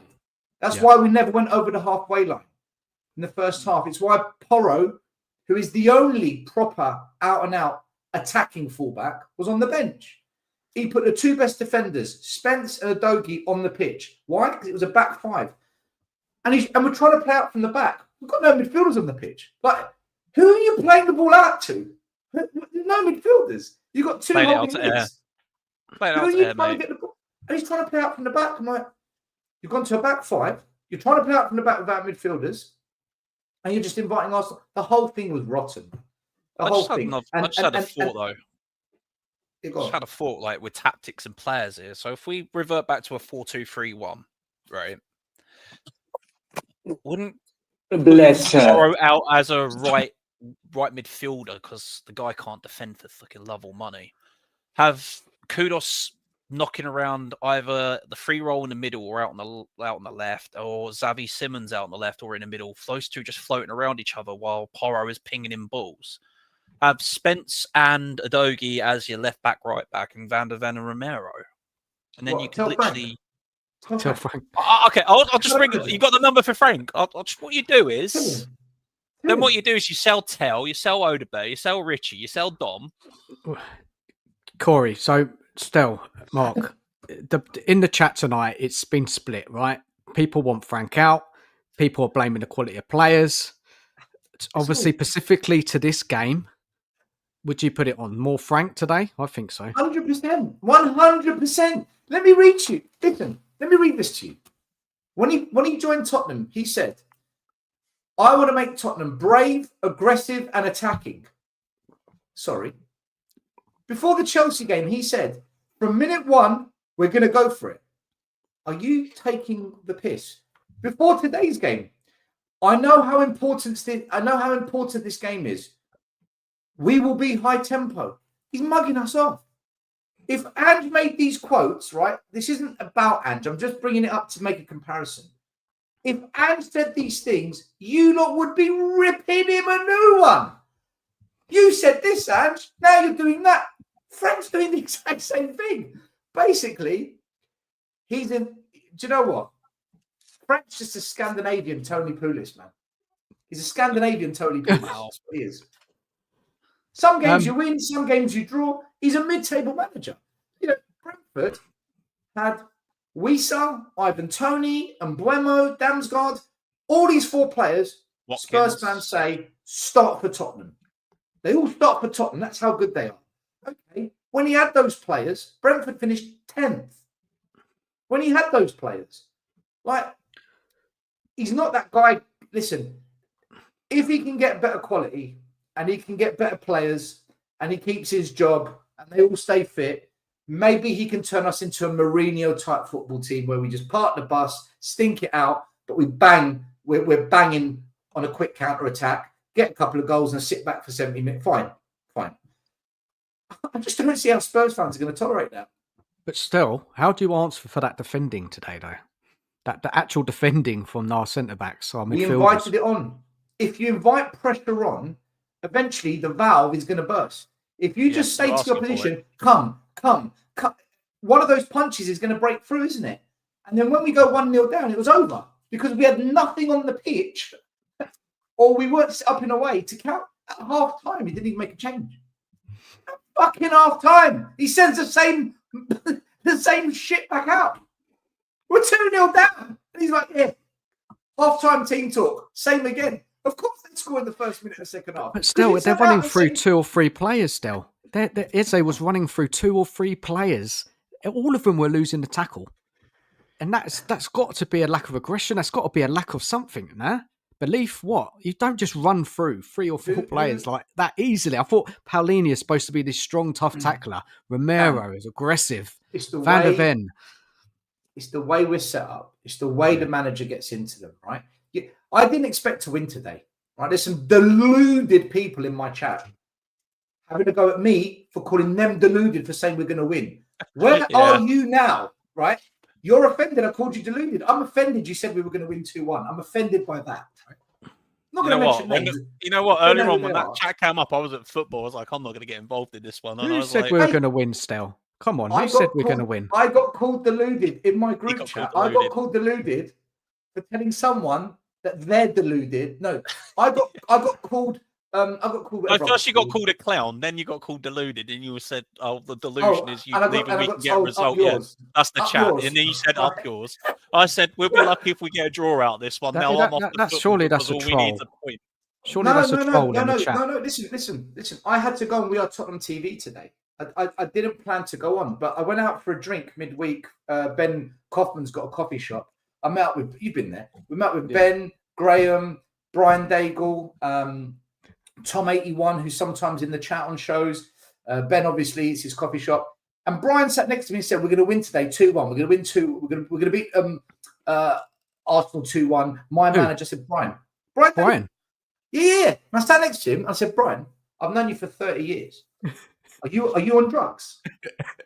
And I gave him every reason why it's not going to happen. He's like, no. And when my manager does it, I want you to go on We Are Tottenham TV. I want to see you there. I said, Brian, because we've had this chat and you've asked me, win, lose or draw, I will go on. So I went on there today. And believe you me, I spoke the truth on there. But just so you can understand that. Just so you can understand. Ange, Poch, Conte, Nuno, Mourinho never got battered 4-1 against Arsenal. And if people say to me, oh, but they had better players. Okay. Christian Gross is the worst manager I have ever seen Tottenham hire. His surname says it all, Gross. He played Arsenal twice. And he had the worst football team as well. Yeah. He drew 1-1 and 0-0 in the North. Yeah. Christian Gross. Yeah. The Yeah. I worst. get that. I get it. You Totally can't get it. defend it today, guys. You can't defend it. You can't. It can't be when we lose, the managers are shit. When we win, oh, Frank's masterclass. It can't be like that. No. Well, you know, it's. Dan, the truth is this. The truth is this. This result has been coming. We've been getting banged up in pretty much every game, but we've been getting away with it. I We were think 2-0 so. down I at agree. Bournemouth. 2-2 at Bodo is not a true reflection. 0-0 against Monaco, not a true reflection. Only losing 1-0 to Bournemouth and 1-0 to Chelsea. It's not a true reflection. The only game which was a true reflection of the result was when we beat Man City, when we beat Leeds, and when we beat Everton. Even West Ham wasn't quite true because they went down to 10 men. But most of the other games this season, mate, it's a myth. I'm going to say so. I was deeply upset with the Monaco result. Football.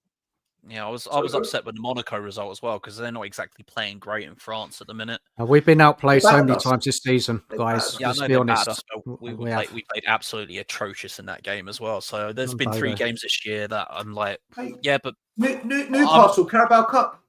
We're at the cup as well. You know, add that to the list. Another loss. Oh God, I don't really give a toss about the insert trophy. This is the worst performance of the season, man. This one, isn't it? I mean, there's been many, but this one stands out because Chelsea and Arsenal are the 2 worst. Chelsea and Arsenal. Yeah, don't forget how bad Chelsea was, Dan. That was awful. That was unacceptable. But still, as Corey, this argument, and there's a lot of fans who are still sticking to the argument that we just don't have the quality of players. What Frank can do, what can he do? People are sticking to that, and they're backing Frank, and they're calling out the players. You know what? If I was Frank, I would have him straight on that training pitch tonight, and I'd fucking beast rounds into him, mate. I would be drilling them until they dropped, and then in training tomorrow, I would drill them again. Yeah, I know that, but like, if I was a manager, I mean. When I was in the youth team, we had literally coaches like if we got battered, the coaches would have us on that training field that night after the match, drilling us like the mistakes you made. Did the coaches make you play with 5 at the back and all the best attackers on the bench? No, I was lucky enough to have Adam Alab, Tommy Elphick, and just before he left, there was another certain Brighton player that went off to Aston Villa and made his career great, Gareth Barry. So I was blessed to, be in a youth team with those 3 players. If Man United don't lose tomorrow, we go bottom half of the league. Right, guys, can you just keep the show running? I've just got to get my boys up, yeah? We're back in 2. Go for it.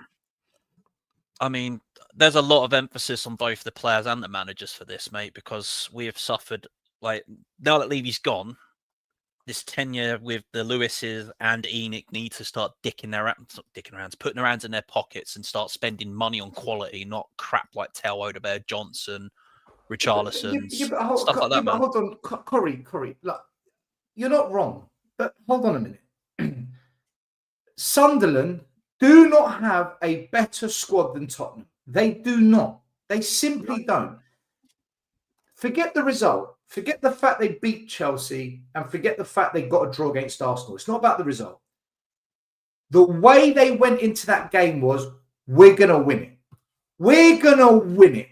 Whether they did or not, it's we're going to win this.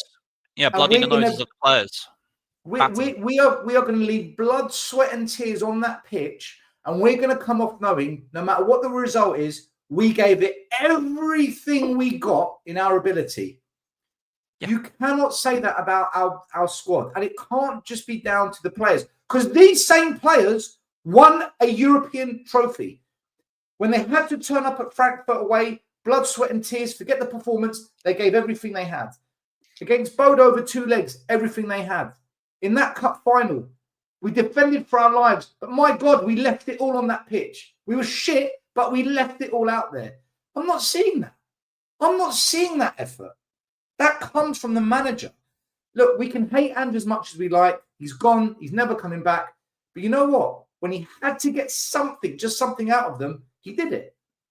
He did it. Frank isn't doing it. We're getting absolutely trounced on here, Corey. We're getting walked on left, right, and centre with not even a punch that we throw back. We don't even land a little. I mean, Richarlison's wonder goal is that's 1 in a million. He's never doing that again. What, the overhead He's kick? never doing that again. That's his stake to claim. Please pick me for the World Cup team. I want to play, but that's if Brazil actually qualify. You know, the state of Brazilian football right now is an absolute mare. But I mean, like, if that's what you have to pick as Brazil's squad, I feel sorry for him. You got Scott him in the chat saying Ange didn't. He had to play against crap opposition. Ange beat Bodo twice. Frank was lucky to get a draw, Scott. I'm sorry. It's Right, there's that. But then leading up to getting to the quarters of semis, couldn't beat Rangers, couldn't beat a Roma team that were on their third manager in a year, and lost to a little team in Turkey. He didn't have to. He didn't need to. He didn't need to win those games. Sorry. Galatasaray aren't a little club, but when I look at the world rankings... We were down to 10 men as well, Corey. Corey, we were down to 10 men in that game. Yeah, I mean, all right. The point is, when it mattered, it matters against Chelsea. It matters against Arsenal. It matters. All right, so we got knocked out of the Cabarro Cup. So what about Ange's 9 changes against Fulham? And we got knocked out of the FA Cup.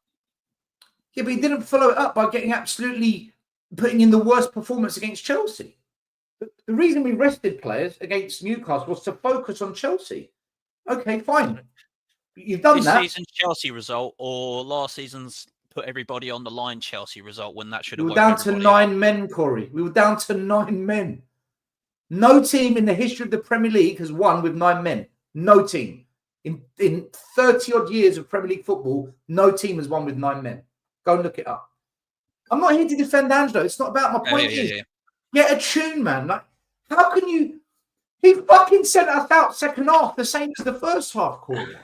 Yeah, I know. How can you defend I didn't get to watch the How second can half. anyone defend... I'm going to lose my shit. How can anyone defend not making a sub at half-time today, guys? How can all right, anyone the mistakes there, but I got to half-time, and then obviously I had my match with my team tonight, getting promoted, and, you know, went up with 3 games to go. I got man of the match for 2 games in a row. So, yeah, I mean, I wanted to watch the match, but I couldn't let my team down because the backup goalkeeper is absolute dross. So guys, what's half was horrid from what I was watching. What's the defence of this then? So what is majority of fans saying? They're going on the quality of players. We ain't got the quality of players. Nothing Frank can do. Dan, this is all I hear. Dan, it's a lie. It's a lie. And I'll tell you why it's a lie. Sunderland do not have a better squad than Tottenham. They don't. Go look at it. Fact. But yet they beat Chelsea and they got a draw against Arsenal. And they did Chelsea away, by the way. It's not because they played brilliant football. It's because they wanted to do well. They put everything they had on the line and they were structured in a way to get the best out of them. We don't even do that. We come off the pitch and as fans, we say, did you even fucking try, Tottenham? They look scared. Did you actually try? Right. Sunderland, they put their neck on the line. Every single week, they say, do you know what? To hell with it. We go for it. But that's why I admire Sunderland and not here to make up the numbers. They're here to get in everybody's face. That's why I admire Sunderland this year. It's the manager who's getting a tune out of them. Just like Crystal Palace, they've lost their 2 best players, Eze and Elise. Glasner's getting a tune out of them. Look what he's done with Mateta. Who's Frank developed? Everyone said Ange hasn't developed anyone. Who's Frank developed? None. Tell me who Frank has developed. In 3 months. How is he going to develop anyone in 3 months? Who has progressed in those 3 months? Who looks slightly better? No one. Go on. No one. I can't put it down on early 3, nearly 4 months of the guy being here. Corey, give me a year, and then I can say improved. Name one player looks like they've slightly improved. Just one. Slightly. Odegaard in that 25 minutes against Man U that everybody was frothing out the mouth for. Odegaard today, magnificent. Class. I knew Odegaard was shite anyway before we brought him. Still, did you expect that performance today? Fans are scared. They're scared. Sorry, Dan. Still, did you expect that bad of a performance today? Did you see it coming? I actually said on Savage Shows last night that we're going to put in a horrible, disgusting, terrible performance because I knew Frank was going to do this. I knew he was going to do this shit. I knew he was going to set us up in a way that we're just going to play just to make up the numbers and not actually give it a go.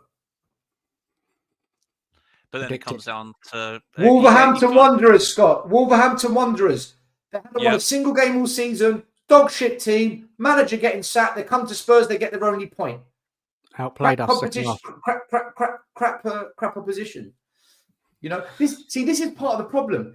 Fans are so fragile when mentioning Ange that they go into a meltdown. So don't mention Ange.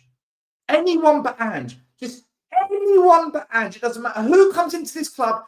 Anyone but Ange. And because Frank isn't Ange, people are making their bed. They're putting all their eggs in this basket without saying, hold on, is this the right move?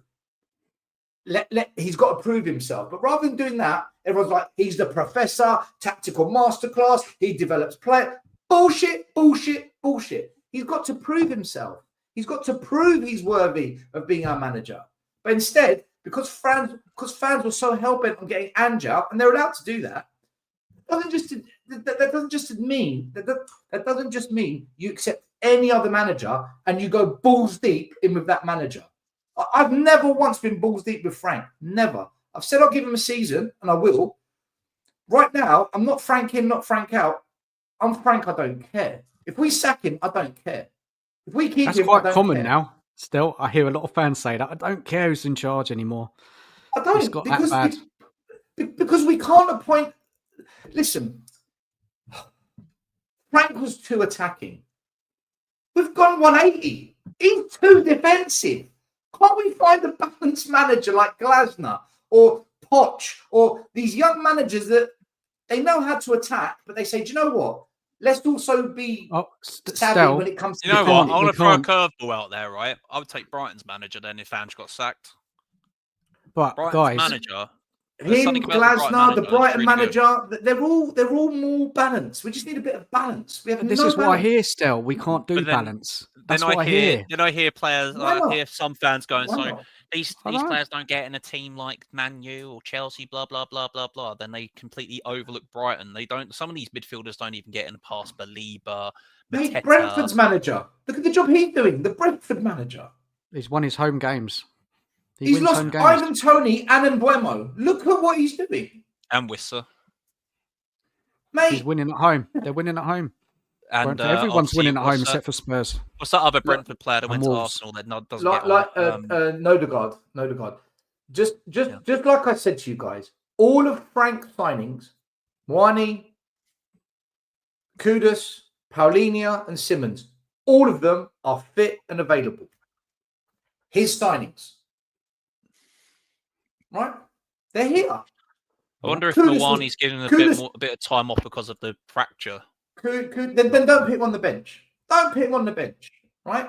You rest Moani. Who else are we going to choose? Dane Scarlett. You rest Moani. You play Paulinho and tell him to defend and just expect wave after wave after wave after wave after wave of attack the entire game. No respite. No pressure relieved off of you because we're not going to play any attacking football. He tells Kudus to play on the wing. By the way, we're barely going to attack, but we need you to attack. And then he tells Xavi Simmons, you're on the bench. We're not playing with any attacking mids today. Nah, we don't do attacking mids. And then when he comes on, it's 3-0 down and you expect us to fucking turn it around. Too late, mate. What's the point? It's too late. The game's gone. So, Dan, I can't do another season like this. Mate, I can't do another season like this. I said I'm going to stay calm this year and I'm losing it. Okay, Sorry, I was the biggest prickle last season. I know I was. I'll actually sorry to any Spurs fans I've offended in 2 years, but there's fixtures coming up, guys. Honestly, let's look at these fixtures here. Where the points coming from? With PSG, you might as well forget about it. Guys, we're gonna. If everyone thinks today was bad, PSG is going to be an absolute butt fuck. Yeah. My God. If we don't get anything against Fulham, Brentford at home, Forest, or Palace, I think Fulham we should win. Newcastle, I think we lose. Brentford, don't underestimate them. Slavia will beat Forest. I don't fancy it now. Liverpool will probably have a new manager and get a bounce in that game. When you jokingly said earlier on, so should we have Klopp as our manager then? And everybody's like fucking meltdown in the chat. That was so funny. I was sitting there trying not to laugh. I was like, let's be real, say guys. something, but I'm not going to. we're not winning many games before Christmas, are we? Let's be honest. So it's going to be meltdown central, right? Uh, what's the board going to do? They're going to keep Frank. They're going to keep him till January. Get him some top players. It's going to be a meltdown. We're not winning games. We're not going to be winning many games at all. Fulham at home, maybe. I don't care what they do. I don't care anymore. I just don't care because we go through this every year. We get put through this every year, and all we ever get told, all we're ever fed is be patient. These things take time. 25 years is beyond patience, right? If we don't go and just buy quality players, if we don't just go and buy quality players going forward, then it's a waste of my life. If we sign more, and then if they're gonna carry on youngsters that might come good, or some average players that were good at another club but never did it anywhere else, it's a waste of my time, man. Just sign Kudises and Paulinias, and that's it. If you don't sign just that level of player going forward, then sack Frank now. It's a waste of time. It's a waste of time. Let's welcome in Scott. Scott, a lot easier coming on and in the chat, man. How you doing? Yeah, I mean, I'm not as angry because this is what I expected. I don't understand what people think when we're playing this team out. I said we're going to lose 3 or 4-0. You can see the quality of players we have. It's absolute dog shit. You can see the quality of players Arsenal has. Like, this result was expected, and so I mean, you never like to lose. So Sunderland are better than us, Scott. Sunderland are better than us. They've got better players, have they? No, but that happens still. Like, you just beat your own argument, mate. Lesser teams win all the time. It's a one-off game. You can't. They did it against Chelsea and Arsenal, and they're above us in the league. It's consistent. And they're above Liverpool. And how many teams? Yeah, but Liverpool is shit. Are better than them? We can admit Liverpool is shit. But they're not. It's not so much Liverpool is shit. It's just more along the terms of Slot coming off the back of Klopp's team, won the league with Klopp's team, and now he's looking at 5 new signings. Klopp never won the league for 4 years, mate. Klopp never won the league for 4 years. And yes, I would say that our team is closer to Sunderland level than we want to admit. Sunderland are better. Sunderland are better. Because their manager gets a right tune out of them. Our manager can't get a tune out of us, Scott. At the moment, he can't do it. No manager does. That's why for 5 years we've been complaining about it, Stel. Since we've been on YouTube, we've complained about it. Then why change manager? Okay, then why change manager? What's the point? You know that I didn't want Poch gone. I didn't want Conte out. No, but you wanted Ange.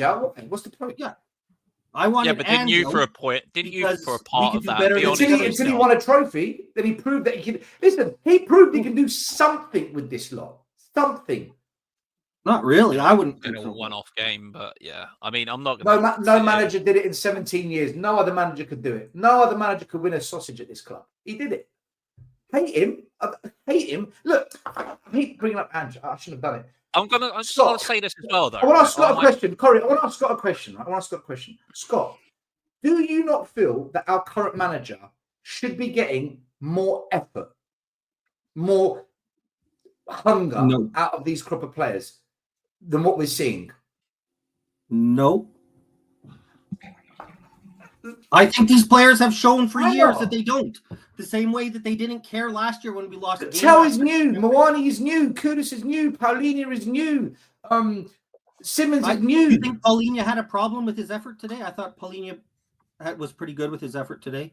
I don't have an issue with Kudus' effort. Okay, the rest of the squad. Yeah, no, I don't think. I think that's a problem. I think it's been a problem for years. We've been complaining about it. Van der Ven and Romero have been good for us this year. All of a sudden, they can't play? Or maybe there's too much pressure they're having to deal with because all we did that game was to say to Arsenal, just attack us. Just attack us. What do we think else was going to happen? Again, what are we going to do with the players that we have? A bit more desire, a bit more hunger. Well, change the tactics to be more attacking to at least push them back a bit and ask some questions. But we don't have the players. We saw it today. Like, every time Spence got the ball, they took it off him because he doesn't have the ability to go forward. Because we're trying to play out from the back with no midfielders. So, the thing is, you're saying that Spence doesn't have it to go forward, but he's a defensive-minded defender. The attacking fullback is Destiny Udogie or Porro. Spence is there for the balance on the detriment of the defending part of the team. Sorry. Spence, as a proper right back / wing back? Yes. Going forward? No. That's why Spence and Porro are the attacking minded ones, but Porro can't defend for a can of fucking baked beans, and everyone froths out the mouth for Destiny Udogie that hasn't done nothing. So we've got 3 wing backs that have collectively fucking done nothing. All right, we've won a cup last season, but they've really not done much since being here. And we're all sitting there arguing about if Spence is good enough. He is good enough, but you need him in the right tactic for his strengths. Today, we had 3 players that could possibly play in the 10, right? Forget whether they're good or not. They can play in that role. Bergvall, Simmons, and Kudus. Those 3 can play in that role. We played without a 10. That says to Arsenal, we're not here to attack. We're not even going to try. We're not even going to give it a go. You've surrendered, man. We surrendered that game at kickoff. When I saw no attacking men, I thought, what's the point of today then? What is the point of it? Did you hear what Frank said, Stel, after the game, Scott? I don't think I want to hear it, but yeah, go on. He blamed it. We didn't have enough aggression. He didn't say it was the system or anything like that. He blamed it on the aggression, lack of aggression from the team. Aggression in what? Yeah. Winning the balls. The whole team was pinned back. The whole team played to sit back. Where does he want us to be aggressive? Just in the Where else can tackle. we be? Winning the 50-50s, we didn't do it, did we? We didn't win nothing. No challenges. Because we're under relentless pressure. There's only so many punches you can get hit with before one of them. Because of our players, because of our lack of quality, we're under that pressure. Mate, he put us under pressure by playing. To relieve the pressure, like we saw. You relieve the pressure by having a balance of attack that you feed the ball to then relieve some pressure off the defense. But we don't have that ability. We don't have the players to do that. We have better players than what he chose, and he set us up to not have an attacking mid. He set us up not to have attacking fullbacks. He set us up. He set us up to have the worst fucking striker in the club up front. He admitted of playing a back 5 in his press conference that he went today with a back 5. He admitted it. It was a back 5. Mate, I said still no. YouTubers that it was a back 5. The YouTubers that say we're playing with a back 3, they're saying it to defend Frank. Because what they're doing is they're trying to say we play with a back 3, but you all wanted that. No, we didn't do that. They're saying it to defend the pressure of Frank. It's a very clever game they're playing. But when I'm on the shows with them, I will call it out. I agree we played with that, Stel. You saw in the chat. I said to you, right? You're not you, Scott. I know you agree. We played with a back. I said it was a back 5. I don't disagree with you there. Yeah, you're right. It was a back 5. A back 5 is the most negative thing you can do in a game. And that sent a message to Arsenal saying, we're here just to hope we don't concede. Still, honestly, teams playing with a back 5 don't really have the creative freedom in midfield because you're dropping players out that you can be filling those spots up with. Look where our goal came from. We pressed in midfield, we forced an error, and then Richarlison took a shot and scored. But it came from pressing the ball and squeezing the game. You can't press the ball and squeeze the game when everyone on the pitch is defending. If you play with more attackers, we saw it against City. Against Man City, we played a very defensive-minded team, but there was an aggressive element of pressing in that game. The amount of times we squeezed the ball up high and caught City, that's why we won the game. Today, there was none of that because he never set us up to squeeze the game or press. He set us up to just sit back and pray to God. It doesn't make sense, Scott, because the same players showed against Man City they can press and cause problems. Whether we score goals or not is a conversation. But we didn't even squeeze the game, dude. We didn't press the ball. We just said, come on, then. Come on, have a go. I only watched the first half, but I could automatically see where the hell that was going. I had the football match tonight for my team. But after the first 2 minutes, there was the alarm bells there straight away. I was like, for God's sake. After 2 minutes. Let me ask Scott a question. 2 minutes. Scott, there is a pattern, isn't it, of this negative football from Frank? You've got to see it. I know you don't rate the players. I get it, and many fans don't. But there's a pattern of how Frank is setting up this team too defensively, even at home. You've got to see that. No, you don't see it. I don't. Evidence is there today. I want to say this, and because I know that a lot of times people say defend Frank. I'll say this right off. I didn't want Frank. I've been clear about who I wanted. This isn't a Frank issue. Sack Frank tomorrow. I don't give a shit. Nothing. My point is, if we sack Frank and bring in Glasner, nothing changes. We don't get better. And I think Glasner is a better manager than Frank. It's not a manager issue. It's our shit player issue.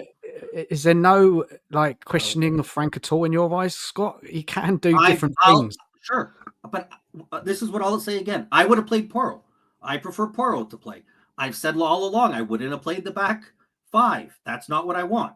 What the difference I have this is when you're looking, and when I see Frank has an option to do something that is shit or another option that is shit, it's hard for me to get criticism of him that he chooses the one shit option, not the other shit option. That's where I come from. Not shit. Yeah, I don't think Frank. I think Frank might not be a good option for us.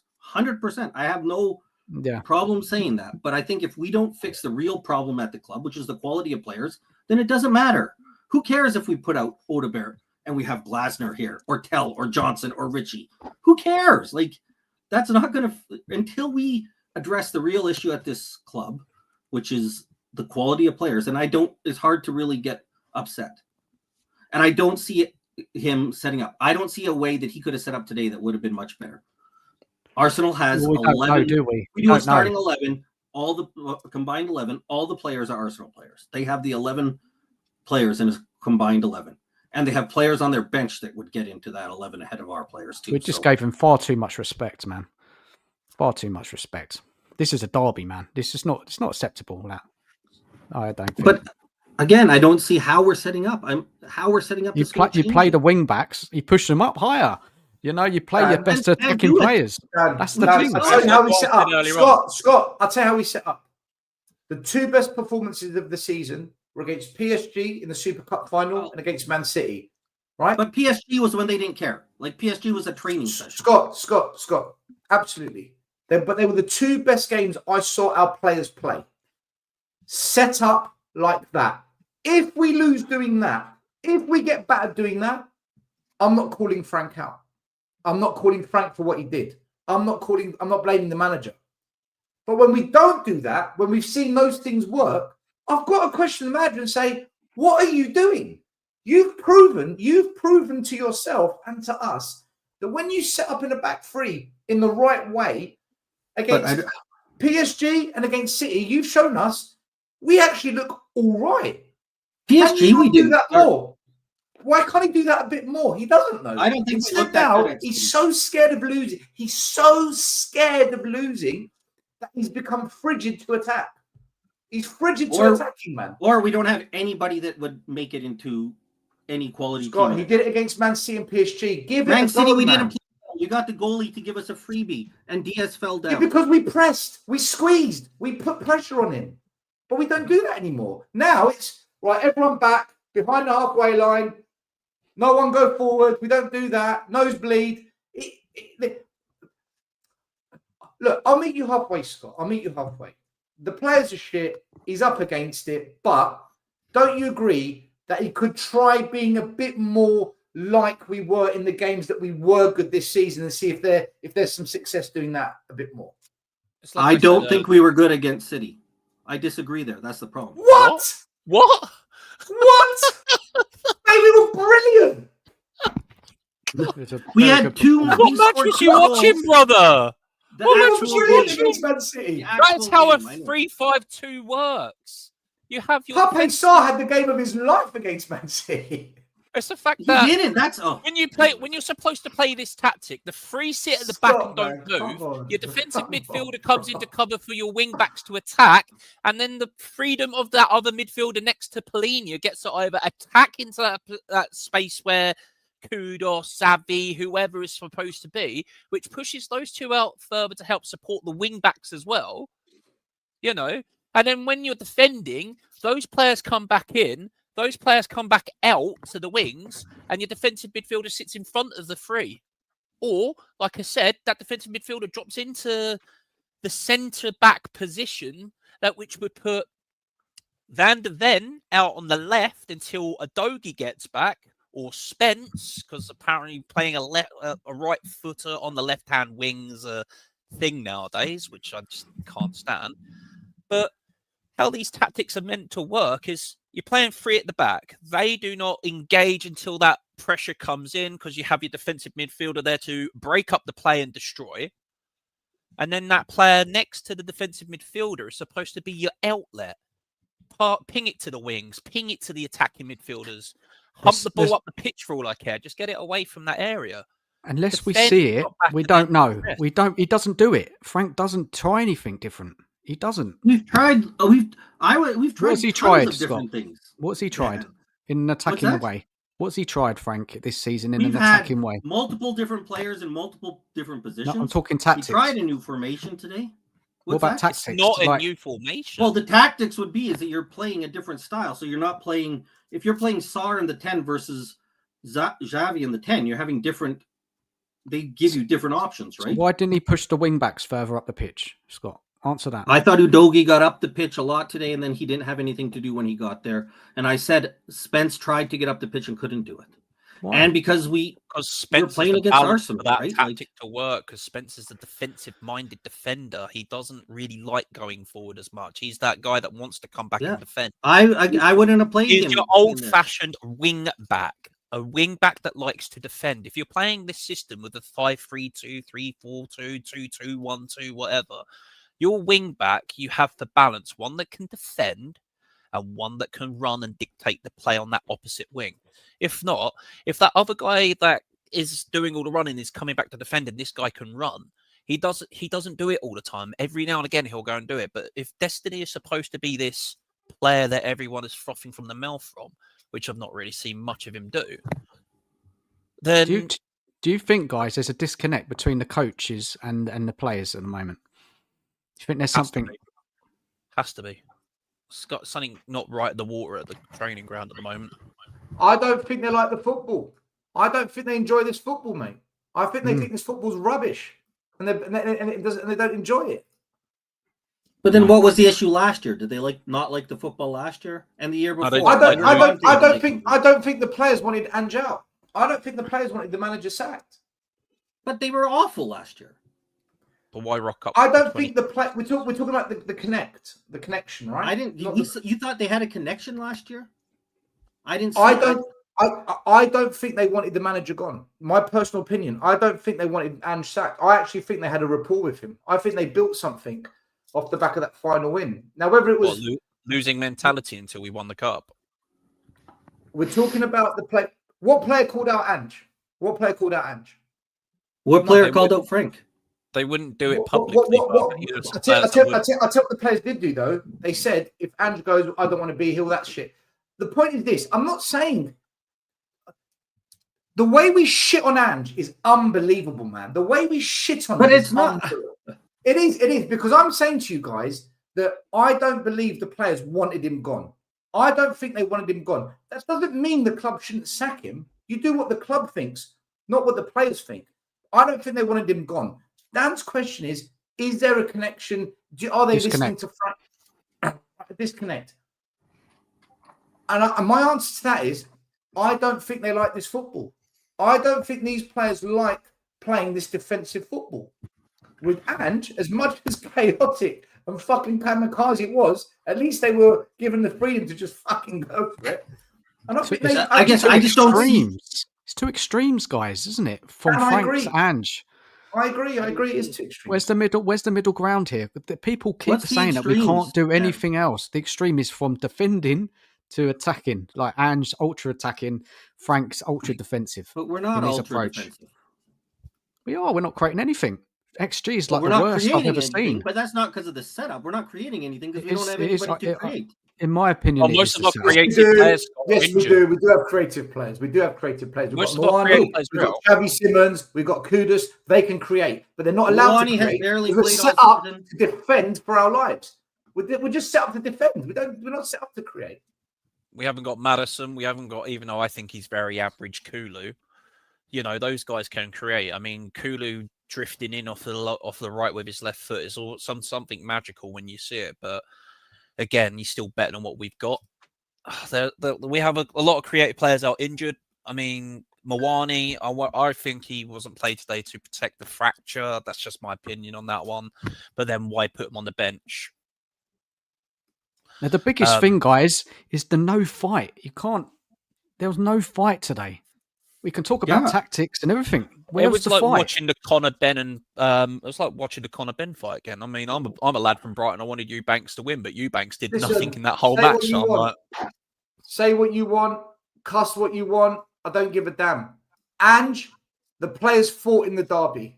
They fought. We were 3-0 down. They got it back to 3-2. We got a 2-2 draw at their ground. We only lost 1-0 in one of the games. Lost to Brighton.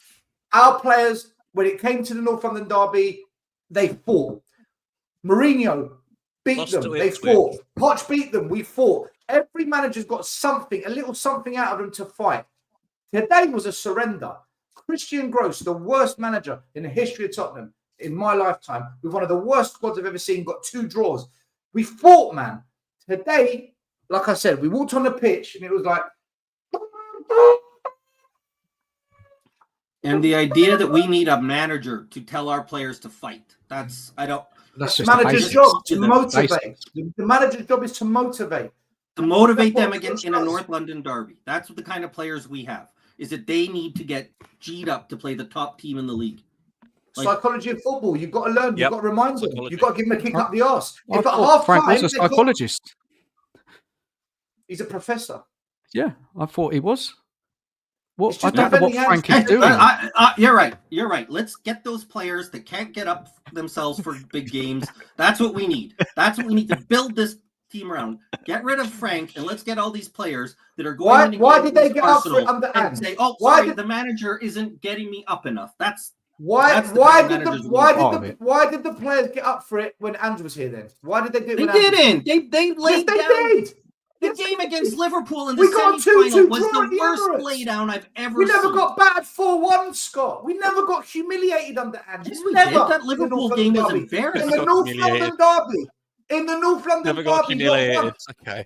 Not once in the North London derby. North London derby. Stop changing the context because you're losing the argument. This is the biggest game of the season. Okay, this is the biggest game of the season. Biggest game of the season. Our players have got up for it under every manager. Whoa. Why? Biggest game of the season? You said trophies are everything. So how is a semi-final in a other than a cup final, which isn't a guarantee? Other than a cup final, which isn't a guarantee, we're guaranteed to play Arsenal twice. Under the guaranteed games we're allowed to play, this is the biggest one. Every manager, every group of players gets up for it. Why not this time? And your answer is it's the players. The players did it last year. It's not. They can't use it as an excuse. You can't use it as an excuse. It doesn't add up. What excuse? I'm saying the reality of what happened. Do you not agree, Stel, that the players should get up for it on their own? Yes or no? Come on. that's... Yes, but if they're not, it's the manager's job to turn it around. And at halftime, the players that couldn't get it up, he said, go and do it again. No changes. That's on him. That's on him. Which changes? He should look at the shit players on the bench. The players that might give a shit, Scott, because like you said to me, the 11 on the pitch didn't give a shit. So what you don't do is send the same 11 back out then. Your logic. If they don't give a shit, players on the bench do you think gave a shit? The facts are the 11 on the pitch didn't. So don't let them go back on again. Yeah. And we did. We let them go back on again. You get in half time. I mean, everybody that's played football with a manager, if you're on the receiving end of playing shit like that, you're getting in at halftime, your manager is berating you. Ferguson was great at doing it. I mean, come on, do we not forget the infamous hair drying incident? Brentford, when Frank managed Brentford, he was known for his man-to-man press, right? And that's not happening right now at Spurs. So there's definitely some kind of disconnect between the manager and the players. There's got to be.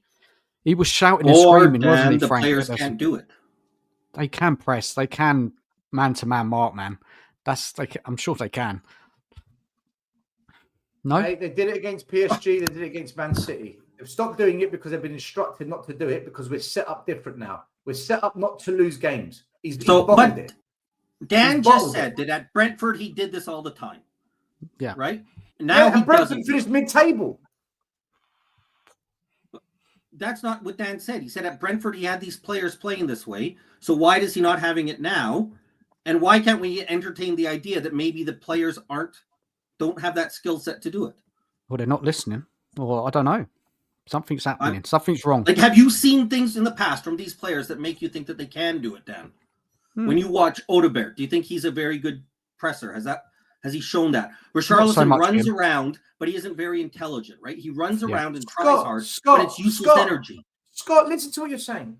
Forget whether they're good or not. They're not even trying to do it because they're not told to do it. Forget being good at something. Try. The minimum thing we're saying here is Spurs, at least try to give it a go. Okay, but We're then not again, even it'll come trying. back We're to me. sitting there, pulling our pants down, saying, "Yeah, inject it. It's madness. It's absolute fucking madness." But your We're going out solution there is they don't have to asking be to good be at it. completely spanked, tickled, to be rubbed. He won't last. He won't last. Frank won't last. Give it a go. Del, you It's just madness. said they don't have to be good at it. How can that be the standard? They don't have to be good at it. Like, come on. No, Why can't it Scott, be that we have players that are good at it and Oh try? my God. Of course you've got to be good at it, but if you're Yes. not, that doesn't mean you don't try. We're not trying. We've given up. How can you give up before you go on the pitch? If you're not going to try, you've given up. That's what it means. To not that try old is to saying. give up. The old saying is don't do or don't. Just try. Just try to get in their faces. Try to get in a tackle. Try to Corey, leave something. don't in give them. Nothing's up. happening. Yeah, don't give Don't up. give Just up. show. Don't give up. Show. So a don't bit. worry if we're any good. Just try, and that's all we need. That's what we're You saying. never give up. You never give up. Fucking it. These You these never. blokes Oh, are on we didn't- 100 it's grand a not week give up, plus, it's- and you're telling them not to try. Sorry, if man. you're If not someone's giving me trying, you've 100 given grand a up, week, Scott. I'm throwing my No, money in that's front of not it. everything. I'm saying don't Yes, try if you don't something. try, you have something given up. different. If you don't I didn't try, say you've go out given there up. and give up. We're talking about a specific thing. Yeah, if you specific don't tactic. try to press, you've given up on it. You've given up on pressing if you don't try. Sure, The they modern tried game it is and all they're not about good at press it. and counter press. So The you modern try game is something else press and counter that you press. hope will be better. Listen, The game let's isn't agree. about what it Let's was agree when to it was disagree. 4-4-2. Right, Let's agree to let's- disagree. Let's let- agree to let- disagree. Yeah, good. I think look, we're never going to agree on everything, right? This is the fan base, right? We're all going to look at it differently. So what is the way forward now, guys? Now for Frank, does anyone have any belief in this room that he can improve performances and get more results in the short term? Because if he doesn't, he will end up losing his job by the end of the season if this continues. This is just not good enough, what we're seeing. Yeah, but then last season wasn't as good enough until we won something. So why didn't the guy get sacked then? Because we were still in a competition. But we know how this goes. It's a results business. We're not getting the results. So We're not do you want to qualifying go for for that again Europe. then? Corey, We'll do you want go. to go for that again then? What's that? Until we won something, everybody was on that manager's back. Okay, so I'm Everybody. asking you, do you want to go through that again then? I'm asking you. I don't want to see us lose 22 games, losing to Right, teams so you've like answered your Ipswich. question then. So don't bring up last year. Talk about now. I'm If you talking don't about want- now. I don't want a repeat of last season from these players. I want to see fight. I want to see a bit of passion in them. But we're not getting that now. But we're not getting that. But like we've got rid of the old regime with one of them gone. We still need the other two gone in the Lewis's and Enoch. Once everybody is pissed off, once these board members are gone and we've been brought out an idea of some sort of belief in this team again. But Because Corey, I'm talking about the manager here. I'm talking about the manager. Yeah, I know. The manager needs the time to be backed, I guess. I like everybody else, I will give him till the end of the season. I am not sitting here saying, oh yeah, avidly be behind him, but this guy needs to seriously sort this squad out. We're still There's got to be some progression. There's got to be something that we can see what's happening month to month that we're improving. And at the moment, we're in decline, I think. Dan, let me tell you something. Nothing's going to change. Like, we know that. Dan, let me tell you something. When Arteta went to Arsenal, he hit a rough patch. And he ended up mid-table. They were getting battered. Performances were shit. Mm-hmm. And COVID came along, so there was no fans in the stadium. And I think that was the biggest turning point for Arsenal because there was no fans in that stadium. There was no booing. There was no... I think we might go through something similar to that. The difference is our fans will be in that stadium. If he doesn't fix up the performances and the results at home, he'll be gone. I've supported this club all my life. I've been going to that stadium all my life. I know our fan base. They will get on his back and the board will shit the bed. Unless things have really changed, then Vinay or Paratici, someone will come out and say, he's our guy. He's here for 3 years. He's not going anywhere. Like Sir Jim Ratcliffe did when he said that about Amrim. He's here for 3 years. Deal with it. So for me, if the home performances carry on like they are, the fans will demand him gone. And then it's down to the board to say, no, there's an actual project here that we're going to back. We're going to see it to the end. Shut up, fans. Or they'll do what they always do. He'll be gone. And then the next person comes in. That's what's going to happen. I've seen this rodeo. I've ridden this rodeo for the last God knows how many Will he decades. survive the season? Will he? What's your inkling, Depends guys? on the home results. Depends on the home results. We've got to start winning at home. We have to. That's where most of the fans go, you see. Most of the fans are at home. That's the thing they connect to most, because that's what I'm paying for. If I'm paying 90 quid a ticket and I'm being served up dog shit and I'm losing, I don't want you as the manager, mate. That is the fickle, knee-jerk, natural behaviour of a football fan. And that's what will happen at Spurs. So he's got to fix up the home form. He's got to beat Fulham. He's got to get something against Brentford. He must. If he doesn't, I fear for him, man. He's going to be toast. Scott, what's your view on that, man? Yeah, I am now Frank out. I want him to get sacked because I want, when we bring in the new manager and nothing changes, I want to hear more of the fans blaming the manager and keep giving these players excuses. I am Frank out only, and then I hope that we sack that manager in 6 months so that we can have the next manager come in and hear how he's all at fault and how these players aren't at fault, and then sack that next manager. I am everybody out. I am sacking all our managers out. Everyone out.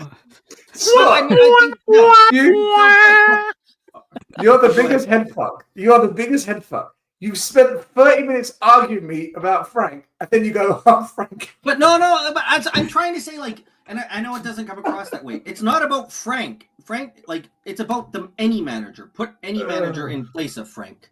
That's all. I don't think, anyways. But yeah, Scott, Frank must have a target. You've got to have some kind of target, hasn't he, this season to do something, right? Scott, if you just like bring it back to that, he's got to have something. Same as always, right? Our club will use, we're in Champions League because we have a super easy Champions League draw, so we're going to get on to the next stage, right? And then if we get a lucky draw in our first round knockout stage, we might get through that. So he's not going to. They won't sack him until I think something happens in Champions League, unless something like. Look, if we have some really terrible games, but you're right, Dan. We eventually, because we know what this club is like, he's going to get sacked, and I wouldn't be surprised if he's sacked before the end of the season, because I wonder, right? The fans and the club don't want to make the changes we need. I really want to know, in the context of us sacking managers, how much in X amount of millions of pounds we've spent on sacking those managers. I don't care. It's over I would 100. love to find out. It's over 100 million. It's the board's from sacking managers fault, alone. Man. They've got to take it. They make their decisions. They lose the money. So sack a Fans guy don't that's care. going to cost you 30 million if he's only here for a season. So then you've effectively paid him out of his contract for him to leave. So it's not a sacking. Here it goes. Your severance pay, mate. See you later. We're not sticking with managers long enough to really see anything come to fruition, are we? In that sense, the last manager that really stuck around was Poch, and we got to a Champions League final. That's when we should have kicked on. But don't you think the manager has got to show you a little something as well, though? Yeah. Oh hell yeah! It's all well and great Sure. talking. It's like talking with kings and keeping your virtue, isn't it? It's that old if poem. If you can talk with crowds and not lose the common touch. I mean, Frank's going in and saying all these things. Okay, it's to say, yeah, I fucked up. Blah blah blah blah blah blah. You know, you can. Every time every manager does it, but I didn't see that much from the last two managers that we've had. Like, we get battered and they'd be like, yep, next question, move on. Yep, this press conference is over. I just want to see more from a manager now. I want to see him snarling at these players. I want him. If I just lost. Is he too nice, 4-1, Frank? Is he just too nice? I think he might be a little bit too nice, a little bit too naive in that sense. But I've seen managers. I just think he's a negative manager. He was negative at Brentford as well. This is him. This is his style. I mean, if This is he's why got he plays football. if he's got anything about him, he'll have those players on the training pitch tonight, and he'll fucking drill the shit out of them until they're falling over. If he had anything about him, he'd be at home with his coaches, reading his manual and brushing up on his tactics. I don't have any hope right now. I don't know what he can do to fix it in the short term unless he changes the style of play. That's all I can hope But for because Dan, nothing's changing. if he was sacked tonight and Glasner came in, would you have hope? Glasner isn't Yes. walking from Yeah, Palace. I would have hope. Yeah, I'm just because saying. it's not working now, is That's it? what I don't get. So we'd have the same dog shit players, and you'd Well- have hope. Like I don't get that. That's where I'm at. Like I But don't have. I any hope don't agree, either. Scott. I don't think we got dog shit players. I think some players we've got to move on 100%, but we've still got good players, man. I'll defend it. We do have some good We players. just don't. Yeah, we do. That's- We have But a very I solid love goalkeeper. Glasner. I've disagree been with saying it. Glasner before. We have a solid goalkeeper in Vicario. He's just not good with his feet. So give me him just on his line or in his 6-yard box, mopping up the saves and doing what he does best instead of trying to play this shit new version of a goalkeeper, which I can't stand. We've got a solid 2 centre backs, I would say, in Romero and Van de Ven. Like I said, they are yin and yang. They both balance Danso out each cover. other's You've got weaknesses. Danso as well. Danso as cover. Yeah. We've got Danzo's obviously. rubbish. He's rubbish. Pardon? I Don't mean, break Danzo. It's good in the air. That's it. Today he showed you he's crap. He's not a good player. Dreadful. It was dreadful if today. we're He's going not to a good look at player. any replacements, anything, we got to look at the wing back position as well. We've seriously got to sit here and question: is Porro, Destiny, and Spence really going to be what we suffer with? And then midfield, Polini I would keep. Bentancur could be a squad player. Find someone that is an attacking thing. While Polini is mopping up and sitting in front of your back two, making it a back three while these wing backs go off. We have Kudos and Xavi, who are two very creative and very good players. They're just Xavi's going to need the time to really get his foot going and bulk up. This is a very physical league. He's been in some very minor leagues. I say Xavi's been in the French league, which isn't too physical. And he's been, where else has he been? France and Bundesliga.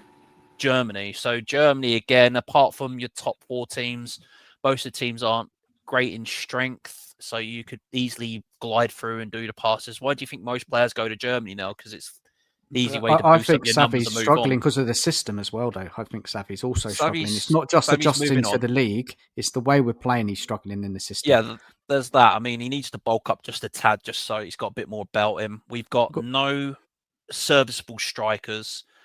Johnson can't beat a Teletubby in a run. So, sorry, a guy can tap in a goal and everyone loses their shit. Very limited player. Kulu, I do love the guy, but I think he's limited.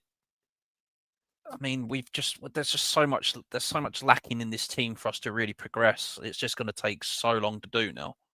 And we can literally put that down on the ownership as well as the managers that have been previous. Put it down on the scouting department for not finding the diamonds in the rough, like when we picked up a Modric, when we picked up a Bale and took a chance on these guys. We haven't found a good scouting regime, or I at least thought when There's a lot of work to do, Corey. There's a lot of work to do. When I thought Frank was coming over from Brentford, I thought he was going to bring that whole sort of like scouting network with him, sort of like that whole thing that Brentford and Brighton share, the two owners like used to be friends, now they're enemies, blah blah blah. I thought some of that would have come with him. He brought most of his coaching staff, because our coaching staff for the last 3 or 4 years has been atrocious. Forget about Ange. Before Ange come in, we had coaches like Ryan Mason. Like, come on. Right, guys, let's start wrapping this up. Right, final thoughts of the evening. Anyone want to say anything about next games? Thoughts on Frank? What you want to see in the next few games? Even if you think we may lose, what do you want to see? Let's go round the panel. Whoever wants to go first. What do you want to see in the next few games? Fight, belief, grit, and determination. And that's it. Yeah, I just want to see us get the face of people. We have set up too pragmatically. I've been in chat groups and I've been defending this manager, but now I'm starting to sit here thinking, why aren't we pressing? We looked so good when we were pressing, and then all of a sudden we're not pressing. This is where the problem lies. Okay. Stel, what do you want to see in the next few games or whatever? What do you want to see from Frank and his team? I want to see the manager stop being a coward and to start being more offensive without sacrificing the defence and just trying to give players like Moani, Simmons, Kudus, Odebert a bit more freedom to play on the attacking front foot, let the fullbacks push up once in a while, certainly Porro more so than not, and just give it a bit of a go. I don't want to see us going into every game not playing to lose. We can't lose. We can't concede. Try and win the game. That's, be a bit more bold. Don't have to be gung-ho and Postecoglou wide open, getting banged up left, right and centre. But just give it a go, man. Let the players show us if they're as crap as we say they are, or actually they've got something about them. Let's actually let the chains off. Let's see. Yeah.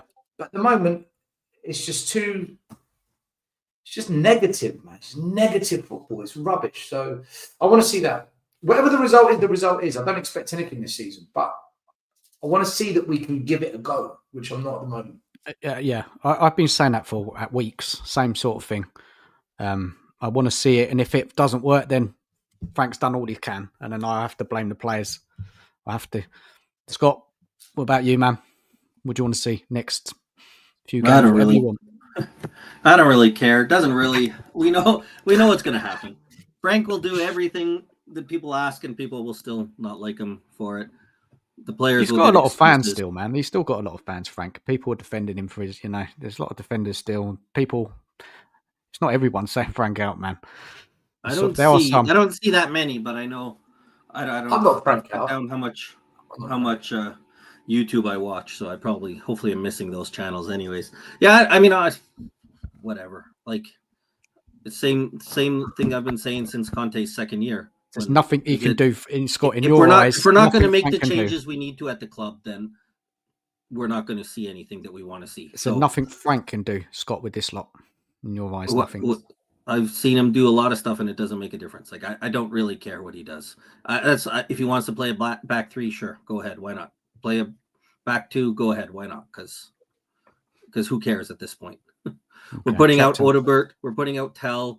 We're having people tell us that Odebert is amazing because by him doing nothing, it allows Udogie to do something. I think that's the argument. I didn't quite get it, and I don't. There's not really. Just keep going. And we'll win some games because we have part of the individual talent. What part of the Destiny wing back thing do you know? Is it the overlapping wing back that you're not understanding how it's supposed to work, or? I understand everything. What do you mean? All right, I was just asking because if you're not understanding, I was just joking about Sean's argument about Odebert. That's all. I was taking a cheap shot at Sean. That's all. And all right, I didn't know. No. Sorry. Why are you taking shots? Why are you taking shots at Sean for that? Just because I don't. I remember him saying the argument where he's like, because Odebert doesn't have the ball and can't pass it, it allows Udogie to do all those things. And I was trying to figure out. It was seemingly like because Odebert gets out of the way of Udogie, that means he's good. And I never understood. That's what I didn't understand. By the way, just so you know, because you might not have seen, Sean was on Savage channel tonight, and he called out Odebert. Yeah, did he? Okay. I saw him. He's very Odebert today was absolutely. It was awful. Sean's starting to wake up, is he, from that one? Listen, Dan, I have to go, brother. I have to shoot. Yeah, we're checking out anyways. But guys, let's shut down. Thank you, Stel, mate. Thanks for coming on. Scott, cheers, man, coming on as well. Fighting your corner. Corey, cheers, and Mark, who came on early as well. Big up to everyone in the chat. So please smash the like, sub if you're new here. And yeah, we'll be back at some point. All right, good night, guys. Come on, you Spurs. Good night, everyone. See you later, guys. See you later. Good night, Stel.